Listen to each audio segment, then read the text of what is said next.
right, here we go. Boosie's back on VladTV, fresh off his federal and state gun case dropped. Of course, the first interview has to be on VladTV. It's only right. It's only right. No more ankle monitor.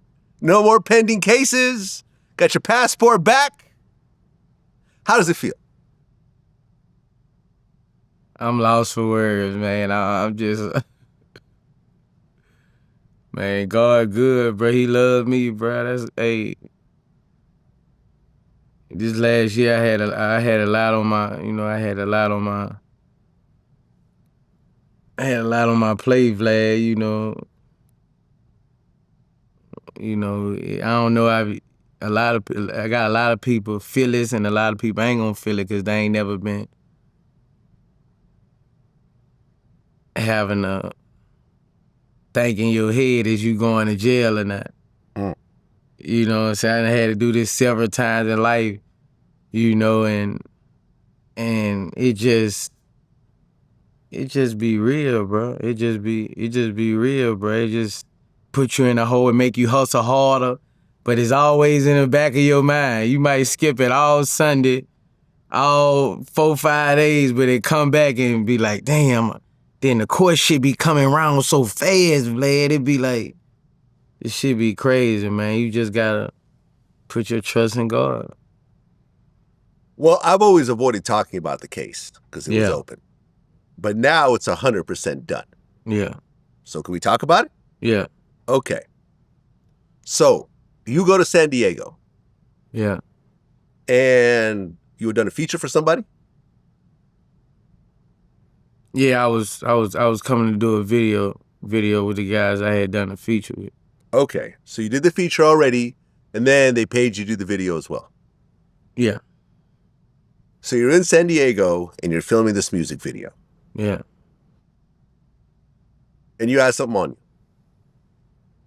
Allegedly, yeah. Allegedly, according to the video, because people had their phones out and they're filming. Right. Why did you feel in that case, in that situation, you had to do that? I mean, at the time, man, I mean, they say allegedly, man. I mean, I still say there was no fucking gun on me. Okay. It was a gun in the car, but I still say there was no gun on me. Okay. You had security, though? Yeah. Yeah. Okay. You had security with you. Yeah, and they were checked in. The guns wasn't in my security guard name, but my security guard clean. That was the only guns he had grabbed, you know what I'm saying? So we checked them in the airport like we do every weekend. Got them from the airport. When we got stopped on us, the guns in the bag. Is there any guns in the car? Like we get stopped all the time. Yeah, my security got them in the bag. But when they came for me, bro, it was 16 cars. It was a helicopter. Helicopters. Yeah. Like, and so I'm thinking ain't nothing finna go down. Like, we illegal. We illegal out here, I'm like the guns in my security bag. My security give them the bag. We get out the car. I'm having a diabetic thing because I had to leave because I ain't eat the video, and my sugar was dropping and I was sweating, and while I'm leaving the video, that's when we stopped. So I'm damn near catching a diabetic seizure, and they had to call the paramedics and shit. And oh, okay, I didn't know that. Yeah, and I was telling one guy. My security, my medicine in a bag. And man, this police officer, bro, I ain't gonna lie, he going into a sugar coma. He going into a sugar coma. You got any stuff in your bag? And he grabbed the sugar and broke it and put it in my mouth. And gave me two things of the sugar I be taking to bring me back up and shook me back, But the fucked up part is, when we got out the car or whatever, when all the other officers came to the car, They say we got 2 guns on the seat. Which wasn't true. No, which wasn't true. Okay. They say they got 2 guns on the seat, Vlad. Them guns don't come out. If we know you behind you, if we know the police behind us, what we gonna put the guns on the seat for? If we got a security guard, with the bag, with everything, why would we put the guns on the seat? You know what this about. You know Yeah. what I mean? Yeah. Well, I remember, I think some footage came out from the arrest and you were like yelling at your security guard at the time? Nah, that's what they said. That's what Okay. they said. They say I threatened his life. They said all kind of shit in court to try to not give me a bond. They had no proof of this. Got it. We tried to get them to show proof of this. They were just putting shit in the headline. Officer like, no, I heard him. It was going on the officer thing. If you got it on your body camera, why ain't nobody else here? Is he still your security to this day? Yeah. Okay. So y'all still good. Yeah. Okay. So you get arrested and you get charged in a state case. Yeah. How much time are you facing at that point in the state case? On the state case, the state case ain't, as soon as my next court date, a week later, I went to get a plea deal. When I got out, I went to get before I got out, I already called my lawyer. I'm going to take a plea deal. I'm not finna mess with this shit. So I went to state and they took my plea deal. They was gonna give me 2 years probation, credit for time served, 2 years probation, some shit like that. But as soon as I went to take the deal, the feds was there to grab it. Right. So you got a 2-year plea deal, probation. Yeah. You walk out, and then boom, you get picked up by the feds. Nah, they picked me up right there in court. Right in the courtroom. While I'm going to the monitor to take the 2-year plea deal, they came in. This is a federal matter. We taking over this. Right. You got hit with a superseding indictment. Yeah. How did you feel when you heard that now there's a Fed case? I knew they was coming. You knew they were coming. Yeah. So you weren't surprised.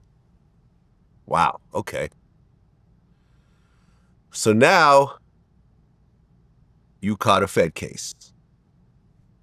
You go in. You were locked up for how long? Probably like 12 days. 12 days. Like right. You get out. They put on the ankle monitor. And then now you're sitting and having to deal with this Fed case. Now, how much are you facing in the Fed case? The Fed case I was facing, like, I think my max was like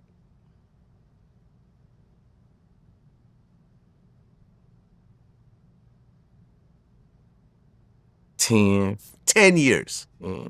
Damn. I think that was my max. Okay. So they let you go, put an ankle monitor on you.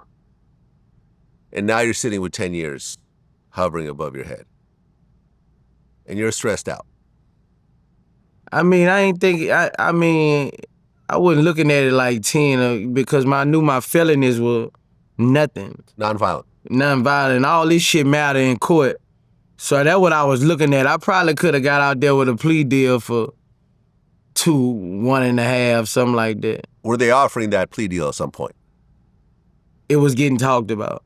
Okay. It never was offered, but I think it was getting talked about. Okay. And you have your lawyers by this time, Damon Alamori and Megan Blanco. Yeah. And me and Damon were talking the whole time. Okay. You know what I'm saying? He would reach out to me, let me know updates and everything else like that. Yeah, I had 2 great lawyers. Yeah, you had great lawyers. So this went on, how long were you with your ankle monitor? Year. 1 year. A little over a year. Okay. And although you could still work, you had to check in with your probation officer, right? Yeah, I had to send her where I was going, the plane I was going to be on, the hotel I was staying at. I had to do all that on my pre-trial. They let me travel everywhere except cross seas. Yeah. They took my passport, but They let me get my money. It's just I gotta let them know everywhere I'm going. Right, but you're not really doing a lot of shows overseas anyway, so it didn't really affect you monetarily that much, just to be honest. Nah. Right. I went harder. Right. Yeah, I went harder. Were they drug testing you? Yeah. Okay, so you couldn't smoke weed. Nah. And, I mean, but that's all you do, so. Yeah. You know, we talked about it. I became a baby alcoholic. You started drinking more? Yeah. Yeah. Okay. So this went on for a year. And then you start hearing little whispers that, oh, this might actually come to an end. And then I remember there was a video you put out where you're actually cutting off your ankle monitor. Yeah.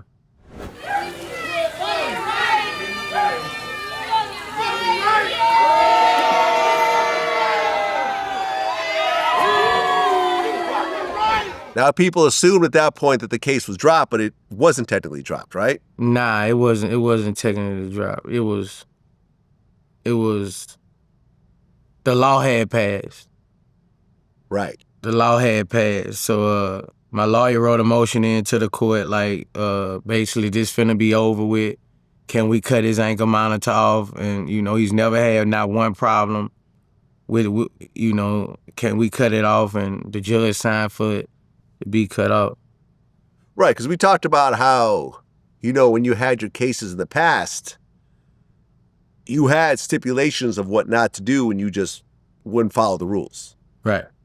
But this time around, you have an older, more mature Boosie that actually followed the rules the whole time. Right, right. You know, and I was also very careful. Like, for example, when we did some of our early interviews, I would send it to your lawyer. He would go through it. There were certain things he would ask me to take out. I'll take them out. You know what I mean? Because we're all, you know, I didn't want to be the person that violated you and sent you back to jail and stuff like that. So now you get your ankle monitor off. At that point, do you feel like it's over or is it still a little bit unknown?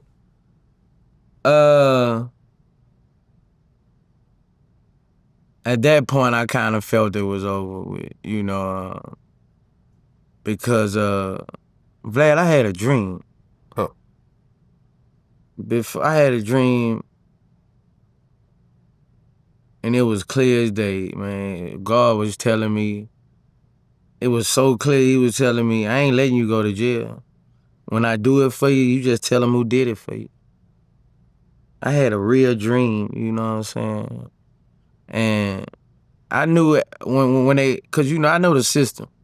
If your ankle monitor getting cut off and the law has changed, then I had a great judge, a fair judge. This the first judge I ever had who was fair. And, you know, once the 19th Circuit, you know, once these people rule on a case and a law get passed, then... So basically what they're saying is, based on this law that passed, was that non-violent felons could still have a gun? Yeah. Basically. Yeah, basically. And these were like conservative judges that really voted on this. Yeah, 3-1, yeah. Yeah, so it was Supreme Court? 19th Circuit, yeah. Wow, okay. Ankle monitor comes off, and then a couple of days ago, the case is officially dropped with prejudice, meaning that they can't retry you. I remember your lawyer hit me, was like, yo, Vlad, let him know. I think I may have announced it before you did. I probably should have checked with you, but I just assumed, you know, I was like excited. You know what I'm saying? I was like, yo, just heard that Boosie's case was dropped. Boom. I did a tweet about it, post on Instagram. And it was followed by your video. Yeah. Where you were actually crying in the video. Yeah. In the caption, it said, case dismissed. God, I just want to say thank you. You never leave me. You make a way out of no way. You made me beat South Baton Rouge. You made me beat cancer. You made me beat death row. You made me beat gunshots. You made me beat Fed cases. You forgive my sins. Every time it looked like it was impossible, you showed they asked. So weird. Anyone in trouble, call on God. I don't care how bad it looks, he will do it. He will make a way out of no way. Shout out to my attorneys. We did it. To everyone who shitted on me and said I was going to jail. Those who wanted me locked up in jail. Those who did me wrong thinking I would be in jail. Joke's on you, bitch. God good, sucker ass niggas. Hating ass, bitch ass niggas. And I was crying typing it. Oh man, bro. How big was the legal bill? I mean, I had a.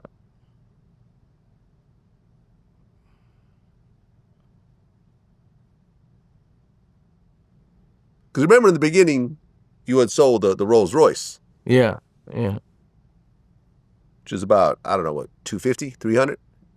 Yeah. Is it around that? I wouldn't say it was around that. It was probably. Oh, I forgot the bond too. Oh, but I get that back. You get that back, yeah. Yeah, I get that back. So, both of my lawyers, I don't want to put no numbers on them, but they was, Megan Blanco's, the Griselda. Yeah. Oh, okay. So, of course, because the internet is the internet, and, the feds have a 98% conviction rate, people start saying, oh, well, Boosie must have cooperated to get out this case. He must be snitching. You've heard this, of course. Yeah, I heard the last 48 hours. But there was no one to snitch on. Who you gonna snitch on? No one else? No one else went down for this? No, and 4 people in the car. I'm the only one got charged. Right. So who you gonna tell on? Who the fuck I'm gonna tell on? Man, that shit crazy, bro. That shit crazy. So does this mean that now you could legally carry a gun as a non-violent felon? Georgia got different rules after I think after you've been off parole for a minute, you can Georgia's got different rules. Well, you've been off parole for forever. Yeah. So does that mean that legally you could go get a gun now? Yeah, I'm going to file to get my gun right. That's what's up.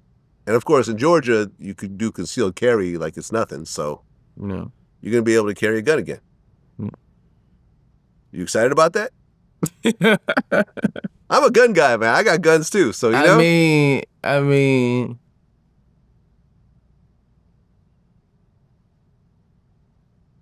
you miss having you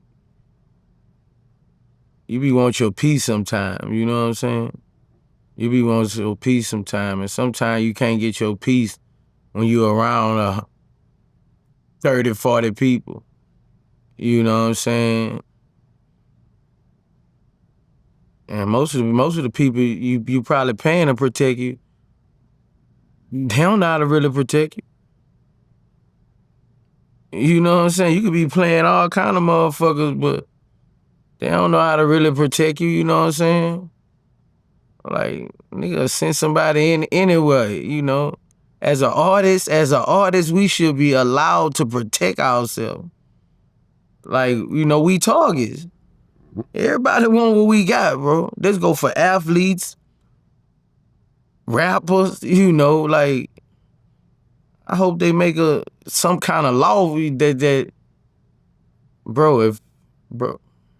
it should get crazy out here. You see how we dying left and right, rappers? Yeah. I feel like a judge should take it light on somebody with a gun. I mean, I'm just glad these rules changing. I'm just glad, because, man, we gotta protect ourselves, Let me illustrate your point that you just said right now about how dangerous it is for rappers. After Foolio got killed, I decided to go through all my interviews and write down all the people I interviewed that have died violently, along with their ages. I counted 19 people.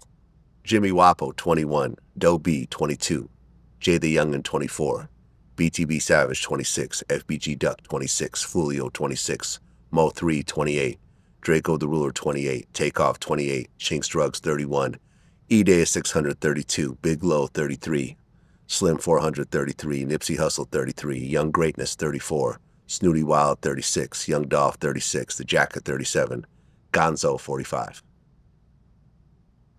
Majority of them, about half of in their 20s, the other half are in their 30s. One guy is in his 40s. Some of which you know. Do you ever have bad dreams and see any of them? No, not really. I'll be honest. Because I didn't get really close to any of the people that I mentioned. Oh, You know what I'm okay. saying? They weren't like personal friends. They were people that I interviewed. But I would think, shit, you seeing these faces come and go in there, I look up and see one of them motherfuckers. Vlad, you might got PTSD. I mean, out of all the people I mentioned, Man, they all I got had PTSD. All these people that came in front of me, now they dead. Yeah. And they all got shot except for Draco, who got stabbed to death. Yeah. And you knew, I mean, obviously, you knew Mo3, you knew Takeoff. You met Nipsey? Yeah. Yeah. Nip was my nigga. Of course, Dolph was your friend. Yeah. So a good portion of these people were people you knew or even friends of yours. Yeah. And then, Little Loaded died from suicide, age 20. Then you have drug overdoses, Mac Miller, 26, Aaron Carter, 34, Gangster Boot, 43, Coolio, 59. Yeah, man. All relatively young people who died violently. It is a very dangerous profession, and damn near all of them died either in their home city or close to their home cities. Right. And yeah, and a lot of which I've tried to steer them. They gonna kill you in your own city. Yeah. They gonna kill your ass in your own city. I mean, that's what we get money for, to leave, bro. We always come back and hit, but you don't want to start your first part of your life somewhere and end your first part of your life somewhere. You know what I'm saying? Like, the motherfucker who was in middle school, who was crossed there all the way around, all the way by the trash can over there looking at you while you get all the girls. We went to the same school together. Them the ones gonna kill you. Well, yeah. Foolio just got killed on his 26th birthday in Tampa, which is a couple hours from his home city. Yeah. It's drivable distance. I've always said that no one's going to get on an airplane and come kill you. Yeah. No one's going to book a ticket, go to some other city, try to find a gun in that city, because you're not going to bring a gun on the plane. So you got to go and find a legal gun in that other city, figure out where you are. Like, that's not going to happen. Someone's going to tell them, hey, he's so-and-so, hop in your car, go get him. And that's what happens almost every time. And that's what happened to Foolio. And, if you watch my first interview with Foolio, I asked, can you and Yung and Ace work it out? Okay, I understand that all of this happened before. I understand. But both of y'all still young. You have a future ahead of you. You don't have any kids yet. There's still a lot of really dope shit you haven't encountered yet. He's like, yeah, we could probably work it out eventually. You know what I'm saying? Not to say that Yung and Ace had anything to do with it, but you know what I mean? But that beef was serious. Could there be anything that could be done with, let's just say, you and Yung and Ace sitting down together saying, look, a lot of fuck shit happened on both ends, but we have to just basically, we don't have to be friends, but we got to get past this and kind of just move on with our careers because we're both successful in our own way. It probably happen sooner than later. You never know what God got planned, I told him that a couple times, We be talking time to time, like, you know what I'm saying? Like, you never know what can happen. It ain't no, you know what I'm saying? We want to kill each other now. We just mutual, Age 26, man, it fucked me up when I heard it. I couldn't believe it, man. 26. I didn't think he was that young. When you heard the news, what'd you think? Have you ever met him before, by the way, or talked to him? Yeah. Oh, okay. You knew Foolio. Yeah, I knew Foolio. I mean, what did you think when you heard the news? I ain't think nothing. I just think I Foolio. I mean, shit. That's how that go, man. When you at war, that's just how that go, It's back to back to back to back to back. That's just how that go. You just gotta try to protect your big dog. Cause they take the big dog, they cut the head off the rooster. You know what I'm saying? So that's what they gotta always try to protect your big dog, man. Well, yeah. I mean, after our first interview, he ended up getting shot, like I think in the foot or something. And, you know, he was having this birthday party and he was like on Instagram announcing the party, like, yo, DM me for the address. You don't know who the hell you're DMing the address to when you're announcing shit publicly. Like, the way that came together really just kind of messed me up, because you would think that he would just be way more careful and way more paranoid, especially in Florida. Sad, man. And then Yung and Ace drops a diss track a couple hours later, and then drops another diss track a couple days later. And one of the craziest things about this is that Foolio keeps posting on his IG after he died. You seen that? Yeah, I saw that. He's like responding to his ops. He's posting, he's coming back. But I mean, they just had his funeral, so I mean, it is what it is. Right. Unless he somehow faked his death, like they say Tupac did. I mean, yeah, it's sad, man. It's sad, man. Rest in peace, Foolio, man. He was a good dude. I've had conversations with him, you know, both in interviews and on the phone. Good dude, man. We were supposed to have our second official interview. He couldn't make it. He called me up to apologize. Real humble, real polite. None of that rah-rah, you know, shit. It was like, young dude, man. Didn't even have kids yet. Sad, man. Rest in peace. There was a situation recently where a woman claimed that you had her kicked out of the club because she said you had bad breath. He sent security up there. They come to get me. I'm like, dang, look how, y'all, I'm small. Like, what? I didn't even do anything. Like, your breath was stank, but because I told you your breath was stank, you got me kicked out the club?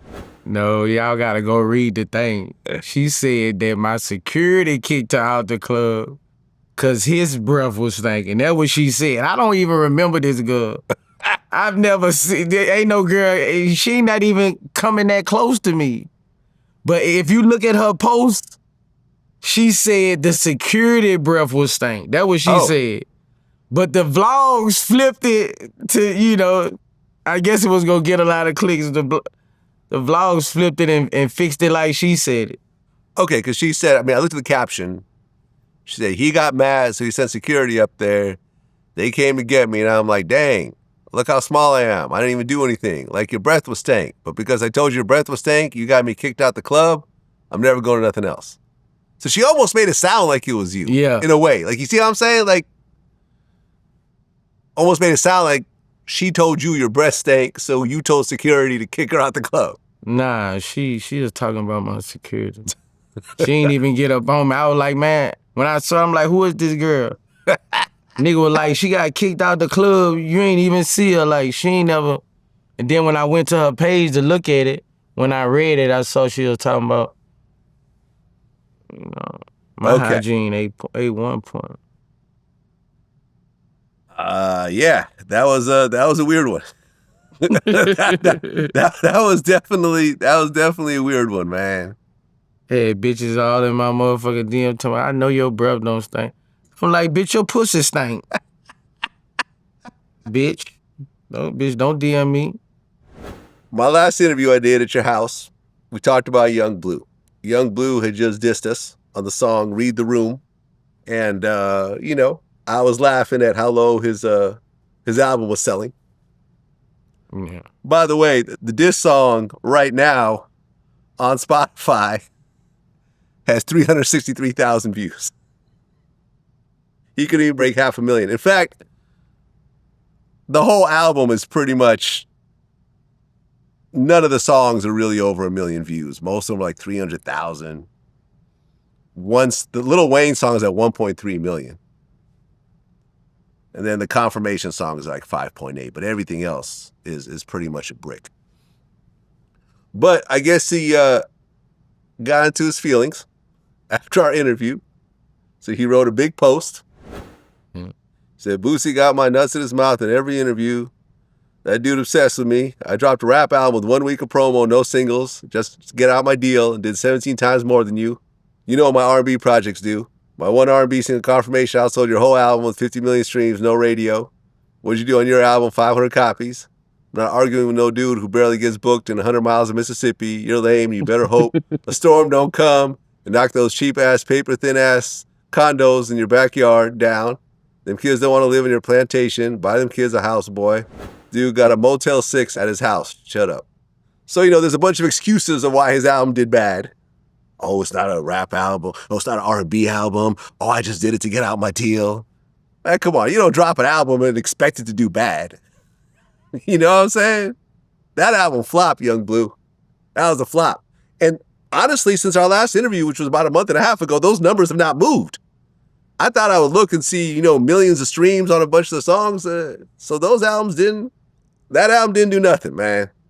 Like I said, I'm still salty about you trying to steal that 50K from me. Because, claiming that Boosie asked for 50K to help bail him out. Now, when you saw this post, what did you think? I don't even want to talk about what I was thinking. I just say, you know what I'm saying? That nigga know, man. Nigga don't play with me like that, bro. Well, you responded publicly. He said, don't get mad because you ain't booked every weekend across the country like your CEO. Do you even have shows? You stopped your tour because you couldn't sell out theaters. Or did I stop your tour? Now you're mad because nobody want to hear your music anymore. They want you to pay up and do what's right. You're miserable. You don't know if you want to be a rapper, R&B singer, country, or a rock and roll artist. You stole my money and went and put down on your first home. You squatting. So we come moving next week since you're squatting in our shit. You want to bring up kids, really? Maybe my kids can come over and help your retarded ass son count to 5. Go wipe all that damn slob off the floor before you all fall down and hurt yourself. I'll be honest, I thought that last comment was a little over the top. Yeah, it was, bro. I got a lot of backlash in my DMs from... You know me, I keep it 100 with you. From fans. I'm always on your side, but I keep it 100. I was just DMing a woman talking about that before I came in here, bro. She got a son like that, and I got a lot of bad backlash that, I've been in the DM trying to explain to them that when a motherfucker talk my kids, everything off limit. Yeah, he did mention your kids first. You mentioned my kids first. He did mention your kids first. But you don't have special needs kids. Yeah. And I think that if you do have special needs kids, and you have people like Fat Joe, whose son has special needs and stuff like that, I think that that's a burden that no one would ever choose to bear if they were given a choice. Right. But if you had that child... I apologize to, everybody I offended for that. Okay, that's big of you. Yeah. I appreciate you saying that. You and I are just lucky enough that we don't have to go through it ourselves, but I'm sure if we did, that would probably really sting, a statement like that. But, he did talk about your kids first. Yeah. If you talk about my kids, I'm going to talk about your kids. Right. But he has more than one kid, right? I don't know. Since that time, has there been any progress in this situation? Nah, we going to court in Louisiana too. I'm suing them in Louisiana too. So they just got served. He just got served. So he got a month or two to, respond back. Man, I'm saying though, man, that this last album, like I said, I was thinking, okay, I'm gonna pull up this album and then all the songs are gonna be the multi-millions. Because he even said, oh, my shit is a slow grow. I never do big first week numbers. So I'm like, okay, well, let's give it a chance. Let's take a look at these numbers. But the numbers are the numbers, man. This album was a financial loss. You could explain it how you gonna explain it, but it's a financial loss with streams that are that low. So you could say I just think a lot of Yung Bleu fans want him to just do the right thing and pay up. A lot of people, the facts are on the table, bro. Like TQ, they said it on interviews. I forged his name, and they said they couldn't find me. Man, come $5 on. million deal. You can't find me. I'm gonna find your motherfucking ass. All you gotta do is pull up to your estate, man. Bro, you have parties there. Come on now. Your address is not secret. Hey, man, I'm in front of your house with this $5 million, man. Where you at? I'm come right out. I'm gonna jump out the window like major pay. Man, honestly though, I don't get off on his project not doing well because the better he do, the better I do. Eventually. You know what I'm saying? Yeah. And you know, I ain't praying on his downfall. Nah, but clearly based on this project, the fans are not feeling it. And I'm sure that the friction with you plays a role in it. Yeah. Now, let's see what happens when things get worked out and y'all publicly hug it out and y'all maybe do some music together and maybe do a show. Imagine a Boosie Yung Bleu tour.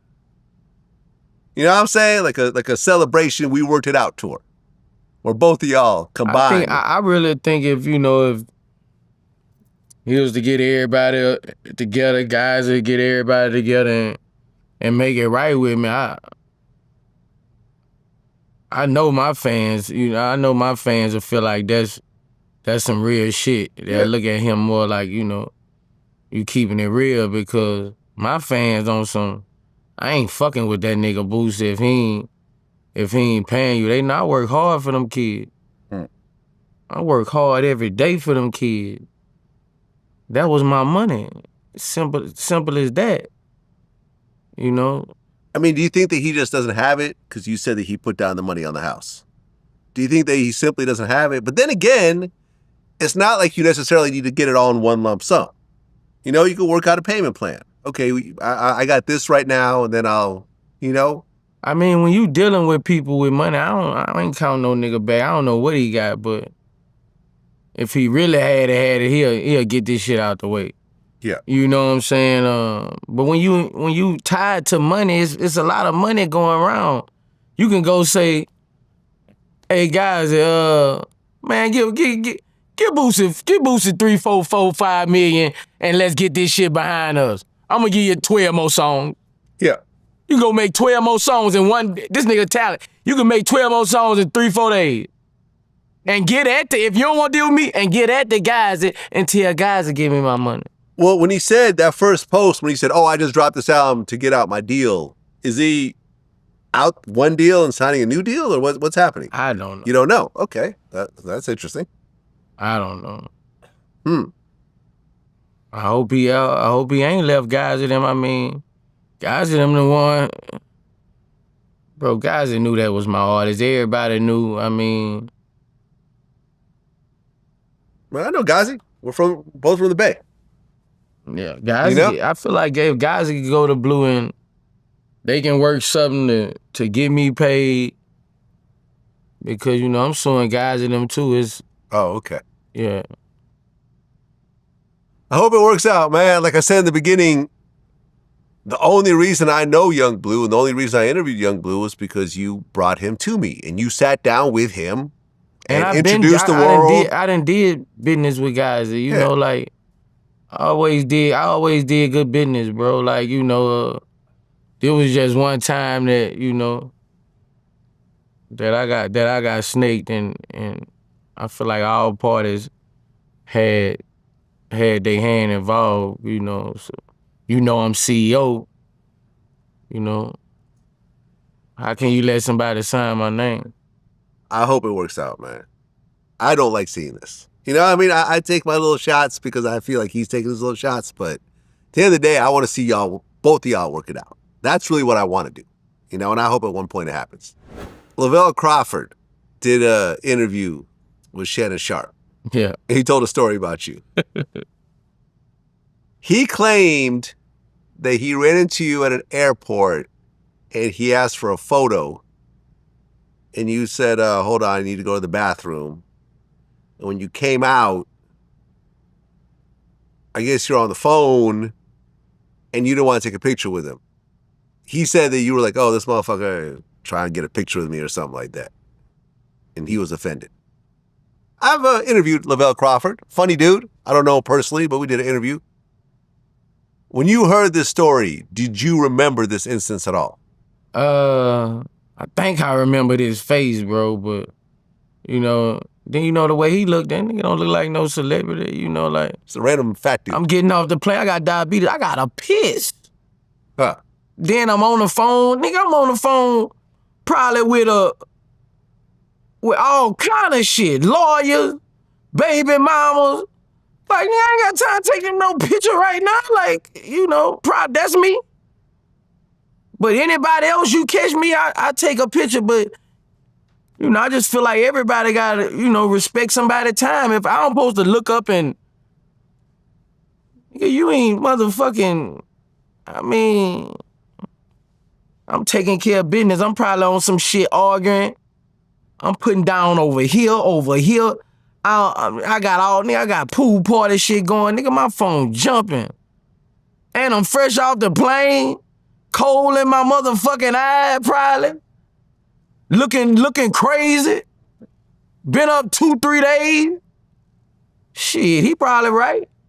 But, you know, looking at him, you know, you had comedians all in my motherfucking DM. Like, I'm just shitting on comedians. Hell nah, man. I love comedians. So you just didn't recognize him? Nah. And to be fair...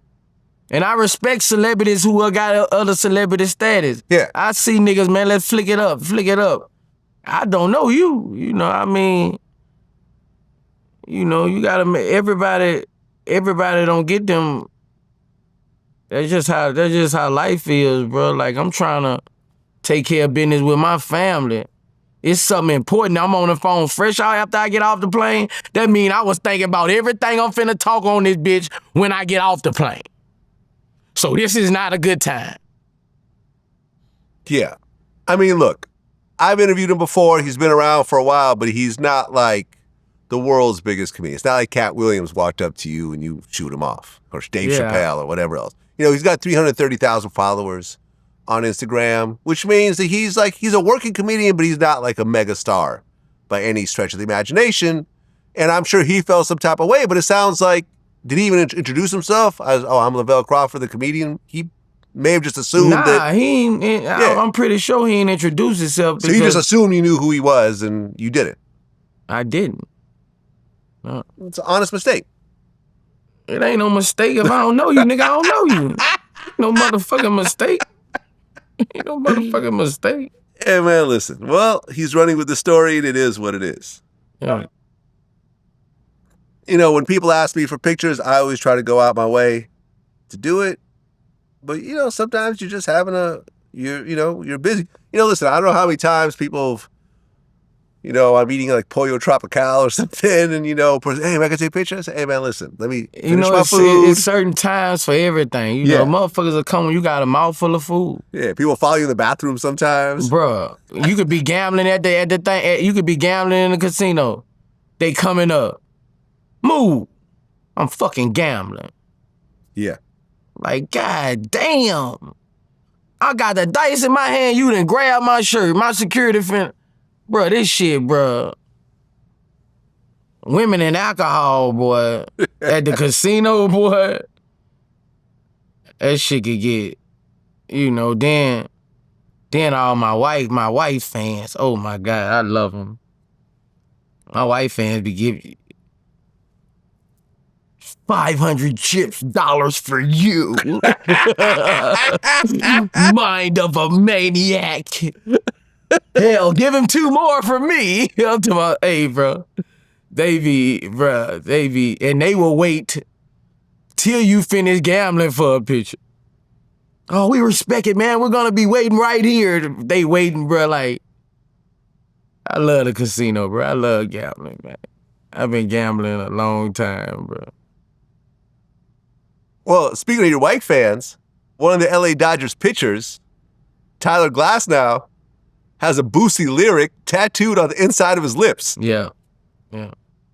So I've been told you have a lip tattoo. Mm-hmm. Can we see? Yeah. What does it say? No juice. What does no juice mean? It's like the Lil Boosie song. It just is like, it reminds me of early pro ball. Juice. Yeah. I sent you that video. Yeah. What'd you think? I smile, man. I smile. That shit made me happy, bro. When I see the few people giving me my flowers, that make me proud.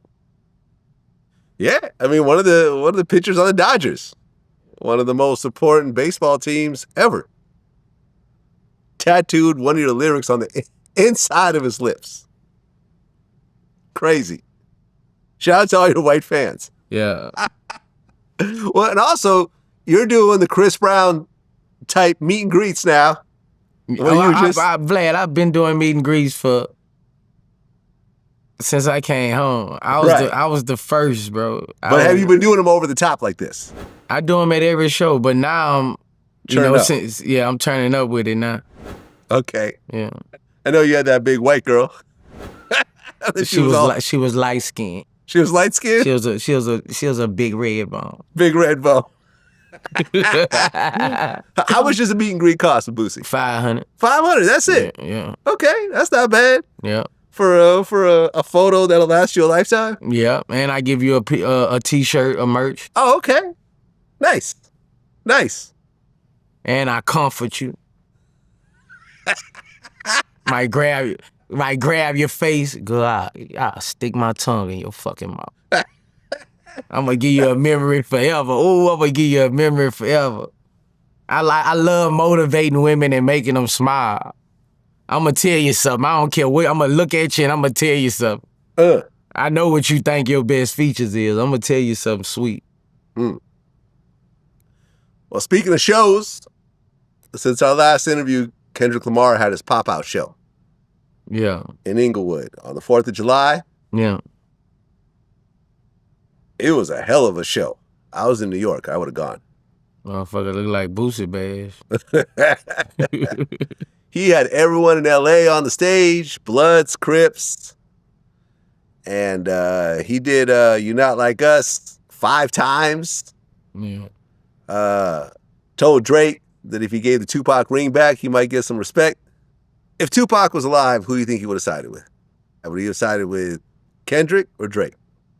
I mean, I don't know. I know Pac wouldn't be going for all this shit they doing. Pac would have been called these motherfuckers out. Huh. You know, but Pac would have been, bruh. I feel like in today's day, Pac would have been a op to everybody because they'll be afraid. Pac, I just feel like Pac was the type would have said something about all this new shit that's going on. And what all these rappers doing, like Pimp C too. Pimp C will be, oh yeah. Oh, Pimp C, what the fuck is going on? Man, these, bruh. You've always been a Tupac super fan. Yeah. As am I. What is your favorite Tupac song of all time? Unconditional Love, Can You Get Away, Ambitious as a Rider. I love that song. You Can Run the Streets with Your Thugs. I forgot the name. For you. I forgot the name of that one. That's one I think of my. it's Run the Streets. Run the Streets. Yeah. Yeah, Run the Streets. I got a lot of Tupac favorite songs. Okay. Bro. Like I go deep in the catalog. Can you spit your favorite Tupac lyric? Probably the Dear Mama shit. I could spit that whole motherfucker, but let's hear you spit something off Dear Mama. When I was young, me and my mama had beef, 17 years old, kicked out on the street. But back at the time, I never thought I'd see your face. Ain't no woman alive that could take my mama's plate. Suspended from school, scared to go home. I was a fool with the big boys breaking all the rules. I shed tears with my baby sister. Over the years, we was poor than the other little kids. And even though we had different daddies, the same drama when things went wrong, we blame mama. I reminisced on the stress I caused. It was hell, hugging on my mama from a jail cell. The Boosie version of Dear Mama. VladTV exclusive. You know, it's kind of too bad that like in other genres of music, people redo songs all the time. Yeah. You know what I'm saying? Like, for example, when we interviewed Shaka Khan, I didn't realize that one of her biggest songs, I Feel For You, that's a Prince song. Oh, okay. She was hanging out with Prince. You know, she heard the song. She's like, oh, I like this. I'm going to redo it. You know what I mean? Rock songs get redone. And Snoop, he was the first one to redo hip-hop songs. Remember, he did Lottie Dottie. Yeah. And then he did The Vapors. But since him, no one's really redone other rapper songs, which I think is too bad. They quote him here and there. Yeah. But like, how dope would it be on your next album to do your own version of Dear Mama? Different beat, but same lyrics. Yeah. You'd have to clear it, of course. Yeah. But that's just the publishing. You wouldn't have to clear the master. Yeah. Just putting that out in the air. Just putting it out there, because that was dope what you just did. Yeah. Well, back to Kendrick. Then Kendrick dropped the You Not Like Us music video. Yeah. Did you watch it? Yeah. What'd you think? Hard. Yeah. Hard. A lot of little subliminal shots all throughout. He was doing push-ups, because Drake had the push-up songs. It's a diss record. It's a diss record. Did it all in Compton and Inglewood. Yeah. And then, because, Drake was poking at, like, the relationship with his fiance. So that little scene with him and his fiance and the kids, and then she was, like, crip walking and stuff, like, yeah, here you go. You saying we not good? Here you go. It was, it was tough. It was tough. And I think it became the fastest growing hip-hop video of all time.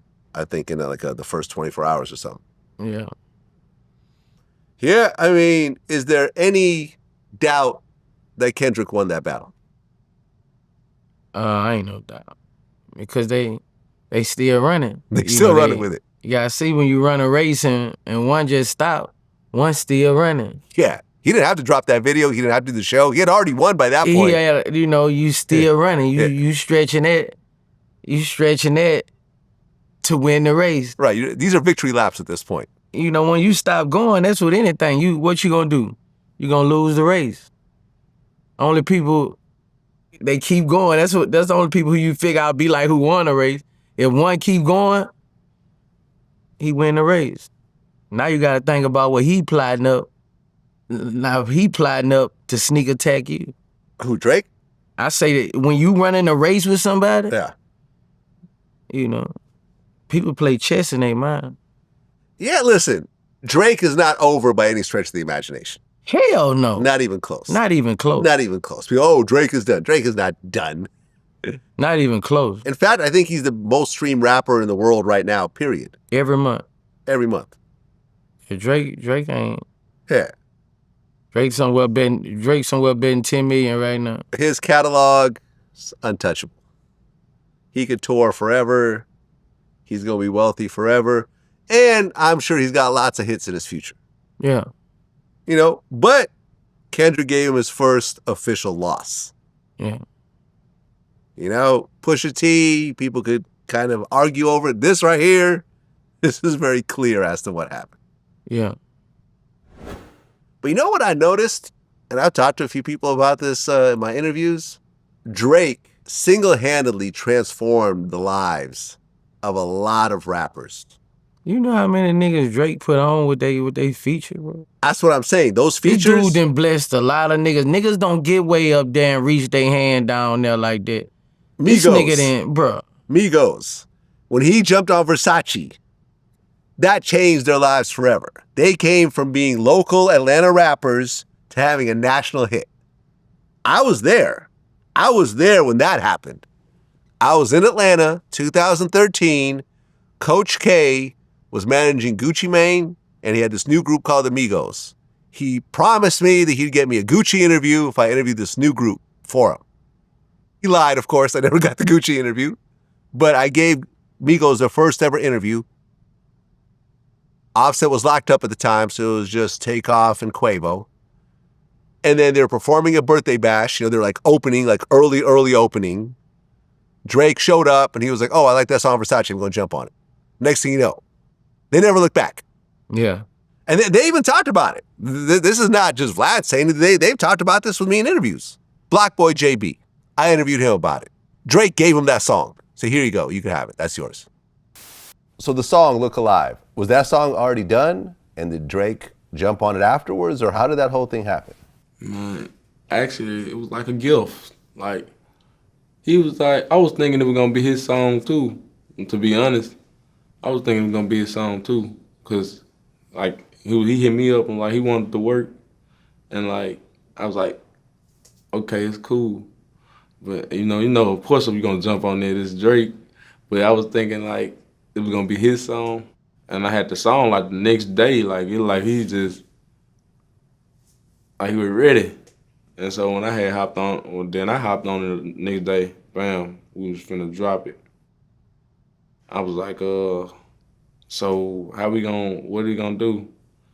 What we gonna do, like, towards who song it is? He's like, you trust me, just give it to you. Just trust me, I'm gonna get, just give it to you. And Yung Bleu. Yung Bleu was doing okay, but when Mine Still came out, I mean, you were there. Was it a difference? Yeah. And all I'm saying is, when someone makes you a millionaire and takes you out the hood and gives you a career and a song that you could tour off of forever, you would think that you would jump in and at least support when they're going through something. Right? Yeah. When you were going at it with Aiden Ross, I jumped in. I didn't have to. But I'm like, yo, that's my man. And I think this is some bullshit. Fuck Aiden Ross. Yeah. Fuck Charleston White. Like, you know what I mean? Fuck it. This is who I'm with. You didn't ask me to do it. You know, yo, Vlad, you need... No, we never had a conversation like this. I told you after I did it. None of these dudes said nothing when everyone was piling up against Drake. Everyone was piling up. The Weeknd, A$AP Rocky, YG was on stage at the pop-up show. Like everyone, you know, SZA showed up at the Kendrick show. You know, that's like someone who used to date Drake. Like, you know what I'm saying? Like, no one said nothing. No one supported him on any fashion. And it's not like any of them have a relationship with Kendrick. It ain't like Kendrick did songs with him too. Is it me? Because I feel like people are like, oh no, Vlad, you tripping. This is the music industry. They don't have to do nothing, blah, blah, blah.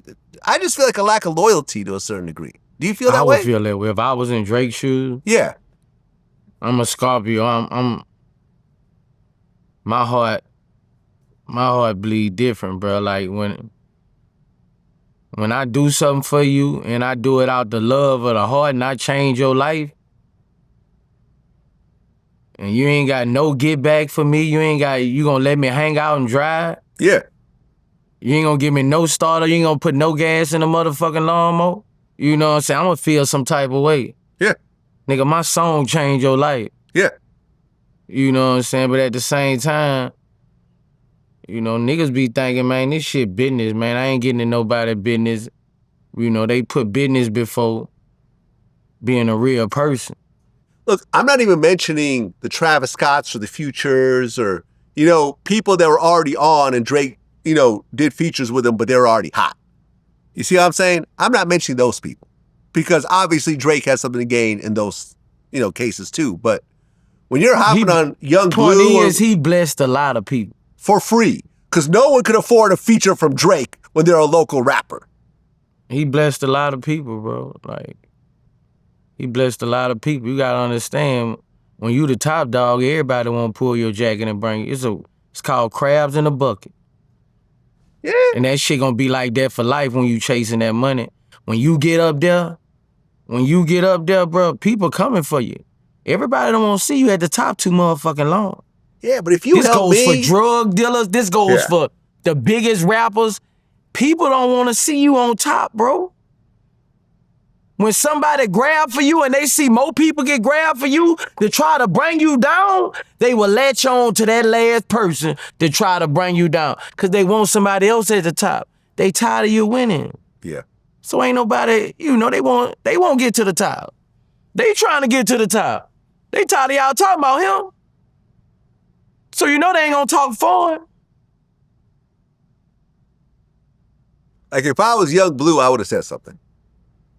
Like, look, Drake jumped on my song yes, Yung Bleu wasn't broke when Drake did that, but having that Drake feature, he even said in our interview, he said, yeah, you know, my money definitely increased a lot. To speak on somebody, to help somebody nationally not caring what nobody say, yeah, you have to be a real person. yes. I'm not saying nobody fake, but you gotta be somebody who is different. And you gotta be careful what you do. Because Drake in Canada, Blue don't want to say nothing. Now you got smoke on this motherfucking West Coast. You got smoke all kind. You know what I'm saying? That's just how that is, bro. Like, I probably would have said something, but Yung Bleu thinking like, you know, I would, if I was him, I would be thinking like, you know, like, if I ain't ready for this, I don't need to get in this shit. But if somebody did that for my career, Yeah. I'm finna say, man, well, what about this he did for that? I'm gonna give him something. Like, I'm gonna let the world know, you know, like. No That's one just said me. anything in support of Drake, and everybody ganged up on him. Down to The Weeknd, down to A$AP Rocky, who said I that just Drake. saw Serena Williams just got on the Yeah, thing. she got up, yeah. But she used to fuck with Drake, too. Yeah, he was bashing her head in. Shit, I don't know, you hear me? I mean, if I was Drake, I wouldn't. Niggas wouldn't be. Ain't no more fucking features. I know, right? That's no more features. You're That's right. on him, nigga. You're right. You let a To nigga all duck the you once. aspiring rappers out you'll there. let a nigga duck you Yung twice. Bleu, I mean, Block Boy, JB, they messed it up for y'all by not saying anything during this fucking battle. The Migos if messed I it up was for that y'all. nigga, I'd be like, man, I'm not, man, ain't no way in the world. Well, the Hot Boys were supposed to have their reunion at the Essence Fest Yeah. in New Orleans, right? Is that where it was, or? Yeah. But it didn't end up actually happening like that. I think Lil Wayne performed by himself, and then BG, he came out with who? Birdman? I think so. I don't know. I ain't see it. Turk wasn't there. Turk felt some type of way about it. You heard about this though, right? Yeah. What did you think? I was just thinking, shit, I hope they get it together. You know, I want to see it. I want to eventually be on that tour, that Hot Boy tour. Opening it up, Boosie and Weber. Hot Boys behind them. It's a fire tour. Birdman got on stage and said, "I'll never let my city down and be a pussy ass N-word for nobody." Niggas stutter. Is that the most Birdman thing to say on stage ever? Yeah. It can't get any more Birdman than that. Right. I mean, how important is Cash Money to Louisiana? Real important. Cash Money raised Louisiana for years. They raised us. I mean, Cash Money raised us. Cash Money, No Limit. You know, them was the two. They raised us. I mean. Yeah. Birdman, I mean, listen, you could argue and say that Birdman is the greatest hip-hop CEO of all time. Yeah. Because unlike all the other hip-hop CEOs, he just stick to hip-hop. Yeah, he had his little lug sneakers here and there, and he had a little something here and there, but not like, but his fortune was made in hip-hop. Right. Puffy had to go to liquor. Dr. Dre had to go to headphones. Most of these CEOs will diversify and do something else. He stayed in hip-hop the whole time and kept reinventing himself. And even when all the rappers left his label, he became the main rapper on his label. Real street nigga hustle mentality. Yeah, that hustler, I don't think It anyone gonna work hustles. with you. If it ain't gonna work with you, we gonna work it without you. Yeah. It's just like when you lose a plug on the street. You still got money? Shit, we gonna try this again and again till it get right. Yeah, Birdman. Yeah. I respect Satan. What do you think of BG has to clear his lyrics with law enforcement before putting them out? You know about this? I think they overrided it. But I think he can't do nothing about talking about snitches, I think. Because they trying to, you know, I don't really know the situation, but I think he can't do nothing talking about rats. I think they trying to say these rats. And you know, he ain't finna be on there too much long because me and Big G got an album right now. Me and Big G got smoke right now. But they just put a wedgie in it when they was saying I couldn't be around them because they had me in this paperwork, you know. I heard about this, yeah. Yeah, so, man, I'm just glad I'm through with this. We finna be doing shows together. We talking about, you know, we got an album, and, you know, that's my nigga, that's my friend. I look at BG like a friend. Yeah, I mean, Birdman's put us on the phone together. We were supposed to do something at one point. May or may not happen. You know, but I'm a fan. I mean, BG. I mean, it was hard. I mean, I'm not going to say that he was my favorite rapper on Cash Money because Juvenile was on fire in the beginning. But I liked him. BG was for Juvenile on fire, though. Yeah. Yeah, well, you were in Louisiana. See, I caught it after it became, you know, Universal Records. Yeah. So you know, the first person you heard was Juvenile. But then when you start getting into it and you start getting the BG albums, I'm like, yo, this dude is dope. Like, BG, I felt was more of like the street rapper. You know what I mean? I felt like Juvenile was more of the party dude. Nah, all on was the street. No, I know they're all street, but I felt like the lyrics more hardcore. Was more like grimy. Yeah. From BG. Yeah. You know, Juvenile's lyrics were more party, back that ass up. And... Nah, you ain't on Juvenile catalog. Well, no, I mean, you're right. Ha was pretty gangster. Like, yeah. Man, okay, that nigga fair Juve enough. got some, hey, I ain't finna let you one dimension of Juve. That, them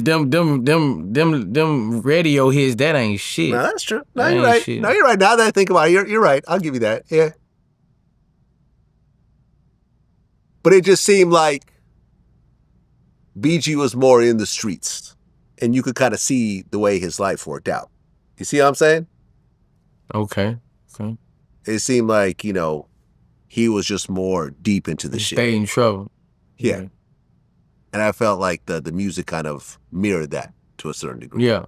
That's all I'm saying. Listen, I love Juvenile. I've interviewed him before. You know what I'm saying? I'm a fan. I'm a fan of everybody. But I'm just saying, from my point of view, that was like, I felt like the gangsters really gravitated towards BG a little more. Yeah. That's all I'm saying. Not that I'm a gangster, because I'm not. Yeah. But I'm saying, but it just felt like that's what he was going for. Yeah. That's who us who get in trouble, them the ones we like the most, because we feel like them in and out of jail, them drugging and thugging, you know, that make them close to us. You know, they respect you more because they know this nigga here been through it. This nigga come from where I come from. I just saw this nigga at Circle K. I love this nigga even more now. You know, I just ran up on him, just ran him in the street. Oh, I love that nigga. Oh, he just went to jail too? Oh, that bitch back there. Nigga say that bitch solid back there. Oh, I love that nigga. This shit, you know, nigga be thinking, you know, I know the weak than peak, but nigga be thinking the ones who a lot of people respect still don't have that mojo. You know, people love you. They got people who really love us, who been through our struggle, who really love us different from anybody, you know, anybody contesting to love us like that. When they know you've been through it, it's a different kind of respect. Did you know Soulja Slim? Yeah, I knew Soulja. Were you guys close? I wouldn't say we was close, but we was doing shows together, you know. Oh, okay. I see him, give him some jiggers. Some what? You know, he'll give me some jiggers if we meet up at a show. Well, what's a jigger? X-Pit. Oh, okay. Got it. When you found out he was killed, how'd you feel? I was pissed off, bro. We had just did Monroe together. We had just did another show together. Cause at then we was like the ones in Louisiana, 2002, 2003. Yeah. That's like my days right there coming up when people was really starting to respect my music and love me. So we was on shows together, you know. And I was pissed off, I ain't gonna lie. I was pissed off. Yeah, I remember I interviewed Juvenile, and we were talking about how Slow Motion was originally Soulja Slim's song. Yeah. But at the time, I don't think he was on a label. So I think he had left No Limit. Yeah. So he was sort of between deals. And Juvenile was hot at the time. So he was like, hey, let me give you this song, and I'll just be featured on it.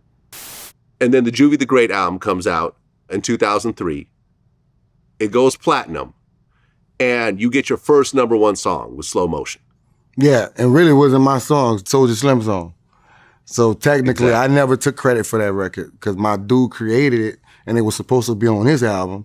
And he kind of like, he went to my brother and asked my brother to talk to me, like talk your brother into putting it on his album. I think it'd be a better look on Universal than the company he was signed to. So that's how that went. But that was pretty much Soulja Slim #1 single. And I remember that song was like the soundtrack to that summer. Yeah. You know what I mean? I remember when I was hanging out with BMF, like that's all that was playing. Like, you know, when I think of that song, I think of BMF because it was like BMF was on fire and that song was like the soundtrack to that shit. And like, had he lived, he was really about to be a nationwide star. Yeah. You know what I'm saying? And then he got killed over that situation. Soulja, one of the coldest. Yeah, he's dope. One of the coldest to ever come out of Louisiana, bro. Right. And in penitentiary, niggas respect him. He a soldier. Niggas got love for him. You know what I'm saying? You know, I look up to him. You know, I stay riding him, me some Soulja Slim. You know what I'm saying? Like, then knowing he was really like that, I joked with a lot of niggas was up there with him. You know, from the streets to the, you know, they took a real one, bro. Soulja be so big time right now. Well, I interviewed Terrence Gangster Williams recently, and I brought his name up, and he actually said on camera how he got killed. Did you hear the story? Nah. Apparently, a situation happened where some dude, I guess, had owed some money, got kidnapped or something, and they tried to basically set his house on fire, and he managed to get out. Let me tell you something, Vlad. I'm about to tell you a story. I never told this story. I never said nothing about it because the dude's still living and the female, she's still living. It's this guy that was messing with she was Birdman, she was Baby Freak back in the day. And then I got hold of her. Then she started messing with this drug dealer. And she just set drug dealers up too. So she did some cutthroat stuff, talking behind his back. He had her cousin to get her to come to the house. She had her baby with her. They tied her up, they started setting her on fire, you know, trying to burn up and all that. They left the house. One of the guys that was there supposed to be watching her till they come back. Oh, they was going to dig the graves up. That's what they was doing. So she was like, you gonna let him do this to me? And I looked out for you. I said, do this until the dude kind of felt a little bad. He left the door open. She ran out the house. She ran to the neighbor's house. She all burnt. She naked.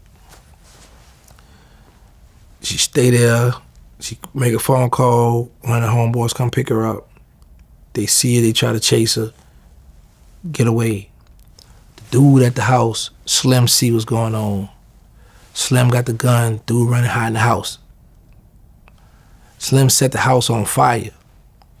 The dude kicked in the wall and got through the wall and got away. And that's why I believe Slim got killed. See, everybody was talking about masterpieces and this. The P had nothing to do with that. Man, I don't know why niggas shouldn't be even talking about that. These niggas shouldn't even be talking about that. Gangsters shouldn't even be talking about that. Like, Let that shit go. You know how that shit go, man. I just watched BG Knockout just say these old niggas get up on here and just be talking like, you know, about shit. Nigga, you know how that shit go, man. You don't get up there and talk no other nigga motion or feel how it went down, you know. You got people, families still out there, man. You don't be doing all that, you know, like, you don't be doing all that, bro. You let that shit go. Well, Terrence also interviewed Marlon Mike in prison. Yeah, I heard. But he didn't really get into anything serious, from what I understand. It was just a very kind of a lighthearted kind of how you holding up conversation. When you heard about that interview, what'd you think? You know what I thought, man. This nigga trying to play with me or some shit, you know, he trolling. You know, I think a lot of times nigga be trolling, man, nigga. Who, Terrence? Yeah. Yeah, he trolls a lot. That nigga probably don't, bro, that nigga, I feel like a lot of times he be trolling, but. No, he does. You know, whatever with Boosie, you gonna run into a brick wall, cause you know, I don't know if he might not know, but I'm really like that, bro. Like, you know, I'm gonna die being real, bro. Well, did you hear in my interview? He said he actually admitted to killing 40 people.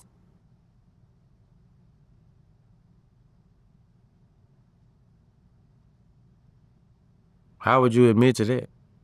That's when he cooperated. And he basically, when he told on the other hot boys who were all dead, it was 40 murders altogether. I don't believe none of that shit, man. I'm not saying nobody wouldn't step in, but when you cooperate with the federal government, I don't really believe nothing that the other person's saying. You know what I'm saying? Because you gonna say it how you want to say it. You know, them niggas was getting it in. They was, them niggas was getting it in. That's Louisiana, man. Like, shit ain't no game down there. Like, like, they don't probably be talking about us, but Louisiana, we get down, bro. I mean, he said something interesting. He said that during that time in Louisiana, well, in New Orleans, specifically, but you could probably say it's about Louisiana in general, is that most murders would just go unsolved. That the police really didn't investigate it. I guess there's certain rules where, like, if you pick someone up, if you didn't charge them at a certain time, you just had to let them go. Yeah, 3 months. Yeah, 3 months, exactly. And how things would happen in front of huge groups of people and no one would ever say anything. No one saw nothing. Was that the case in Baton Rouge too? That's the era we was raised in. Yeah. Before camera phones, before... That's the era we was raised in, bro. Like I told you, nigga walked up on the first nigga I ever saw killed 9 years old and rolled up, like, shit crazy. Ain't nobody never hold everybody out there. Ain't nobody never go to jail. That's that old law, man. If you looked at the murders in your city growing up, what percentage led to actual convictions? Back then, you had to be caught red-handed. So what percentage? 50%? 25%? 10%? Niggas wouldn't even go into jail like they going to jail right now. Like now you smash one, two people, you hot. You can get away back in the game with that multiple times. Huh. Because people respected the game back then. They don't respect the game now. You know what I'm saying? They thinking about that motherfucking Crime Stopper money. Niggas, they thinking that money will fuck your head up and make you call that Crime Stoppers money for that same dope dealer who done bought you stuff, took care of them kids, did all that shit. But now you'll get in your feelings, you'll call them fucking Crime Stoppers and send them over there for $5,000. That's how much they pay, $5,000. No, I'm just saying what somebody would do. Yeah. Well, I remember you did a tweet. You said, can y'all people from my city stop speaking on my name, all these local podcasts? Y'all really don't know what y'all talking about. I know a lot of y'all mad and lonely. Bring me up. Go get you rich or respected. Some people go win, some people go lose. I won. I'm a whole nother level. It's 2025. Let that hurt go. Boss man. Is this referring to the Marquee thing? What Mark? There's a dude, I guess, from Baton Rouge that does Oh, some nah, interviews. that's the crazy dude, bro. Okay, because there's a dude named Marquee who apparently, I didn't see the interview, but a lot of people were commenting about this, who claimed that he knocked your tooth out. Nah. You know what I'm talking about, though, right? Yeah. Do you know who Marquee is? Yeah. Who is he? He was a guy. He was a guy I used to hang with back in the game. Okay. And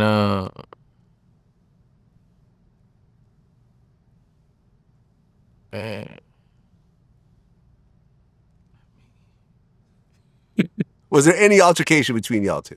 Yeah. Okay. But he didn't knock you. Nah, he ain't even drop me.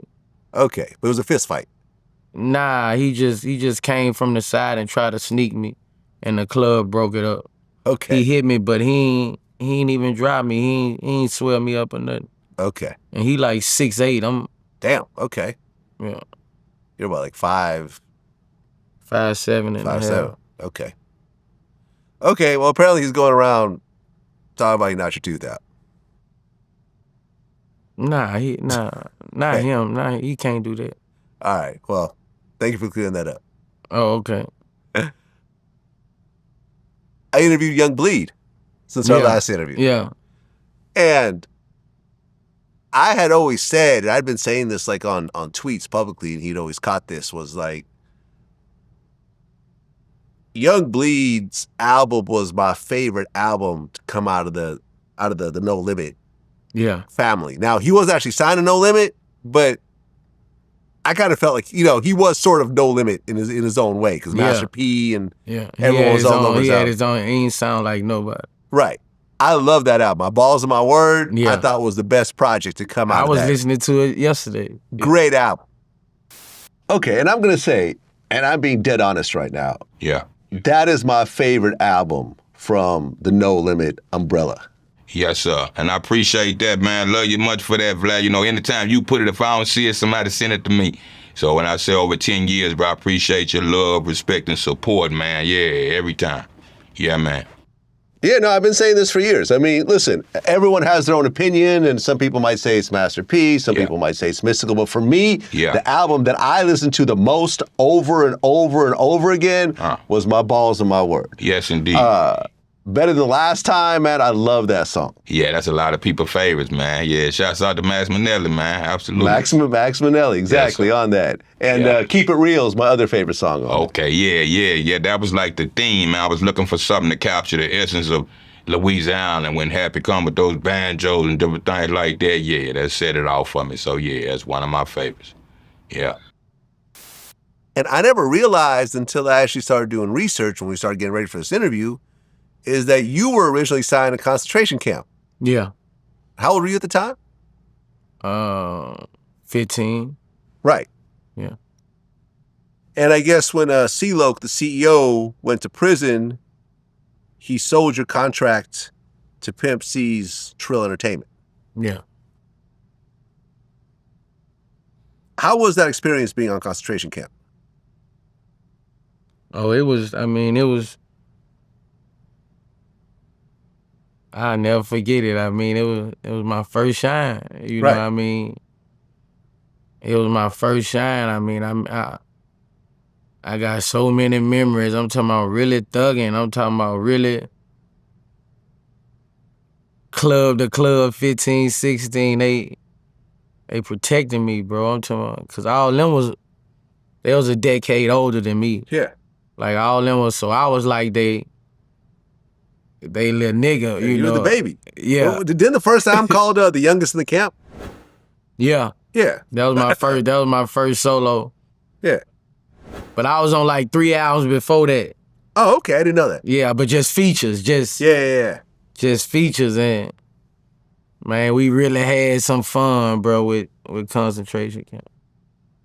It seems like none of those dudes really get along anymore. Like Bleed and CeeLo, really don't talk. They haven't talked in like over a decade or something, and it feels like they had a real momentum. Yeah, You know what I'm saying? we was, and it just sort of just fell apart at one point. yeah. From your point of view, what do you think happened? The head fell off the snake. Loke went to jail. Okay.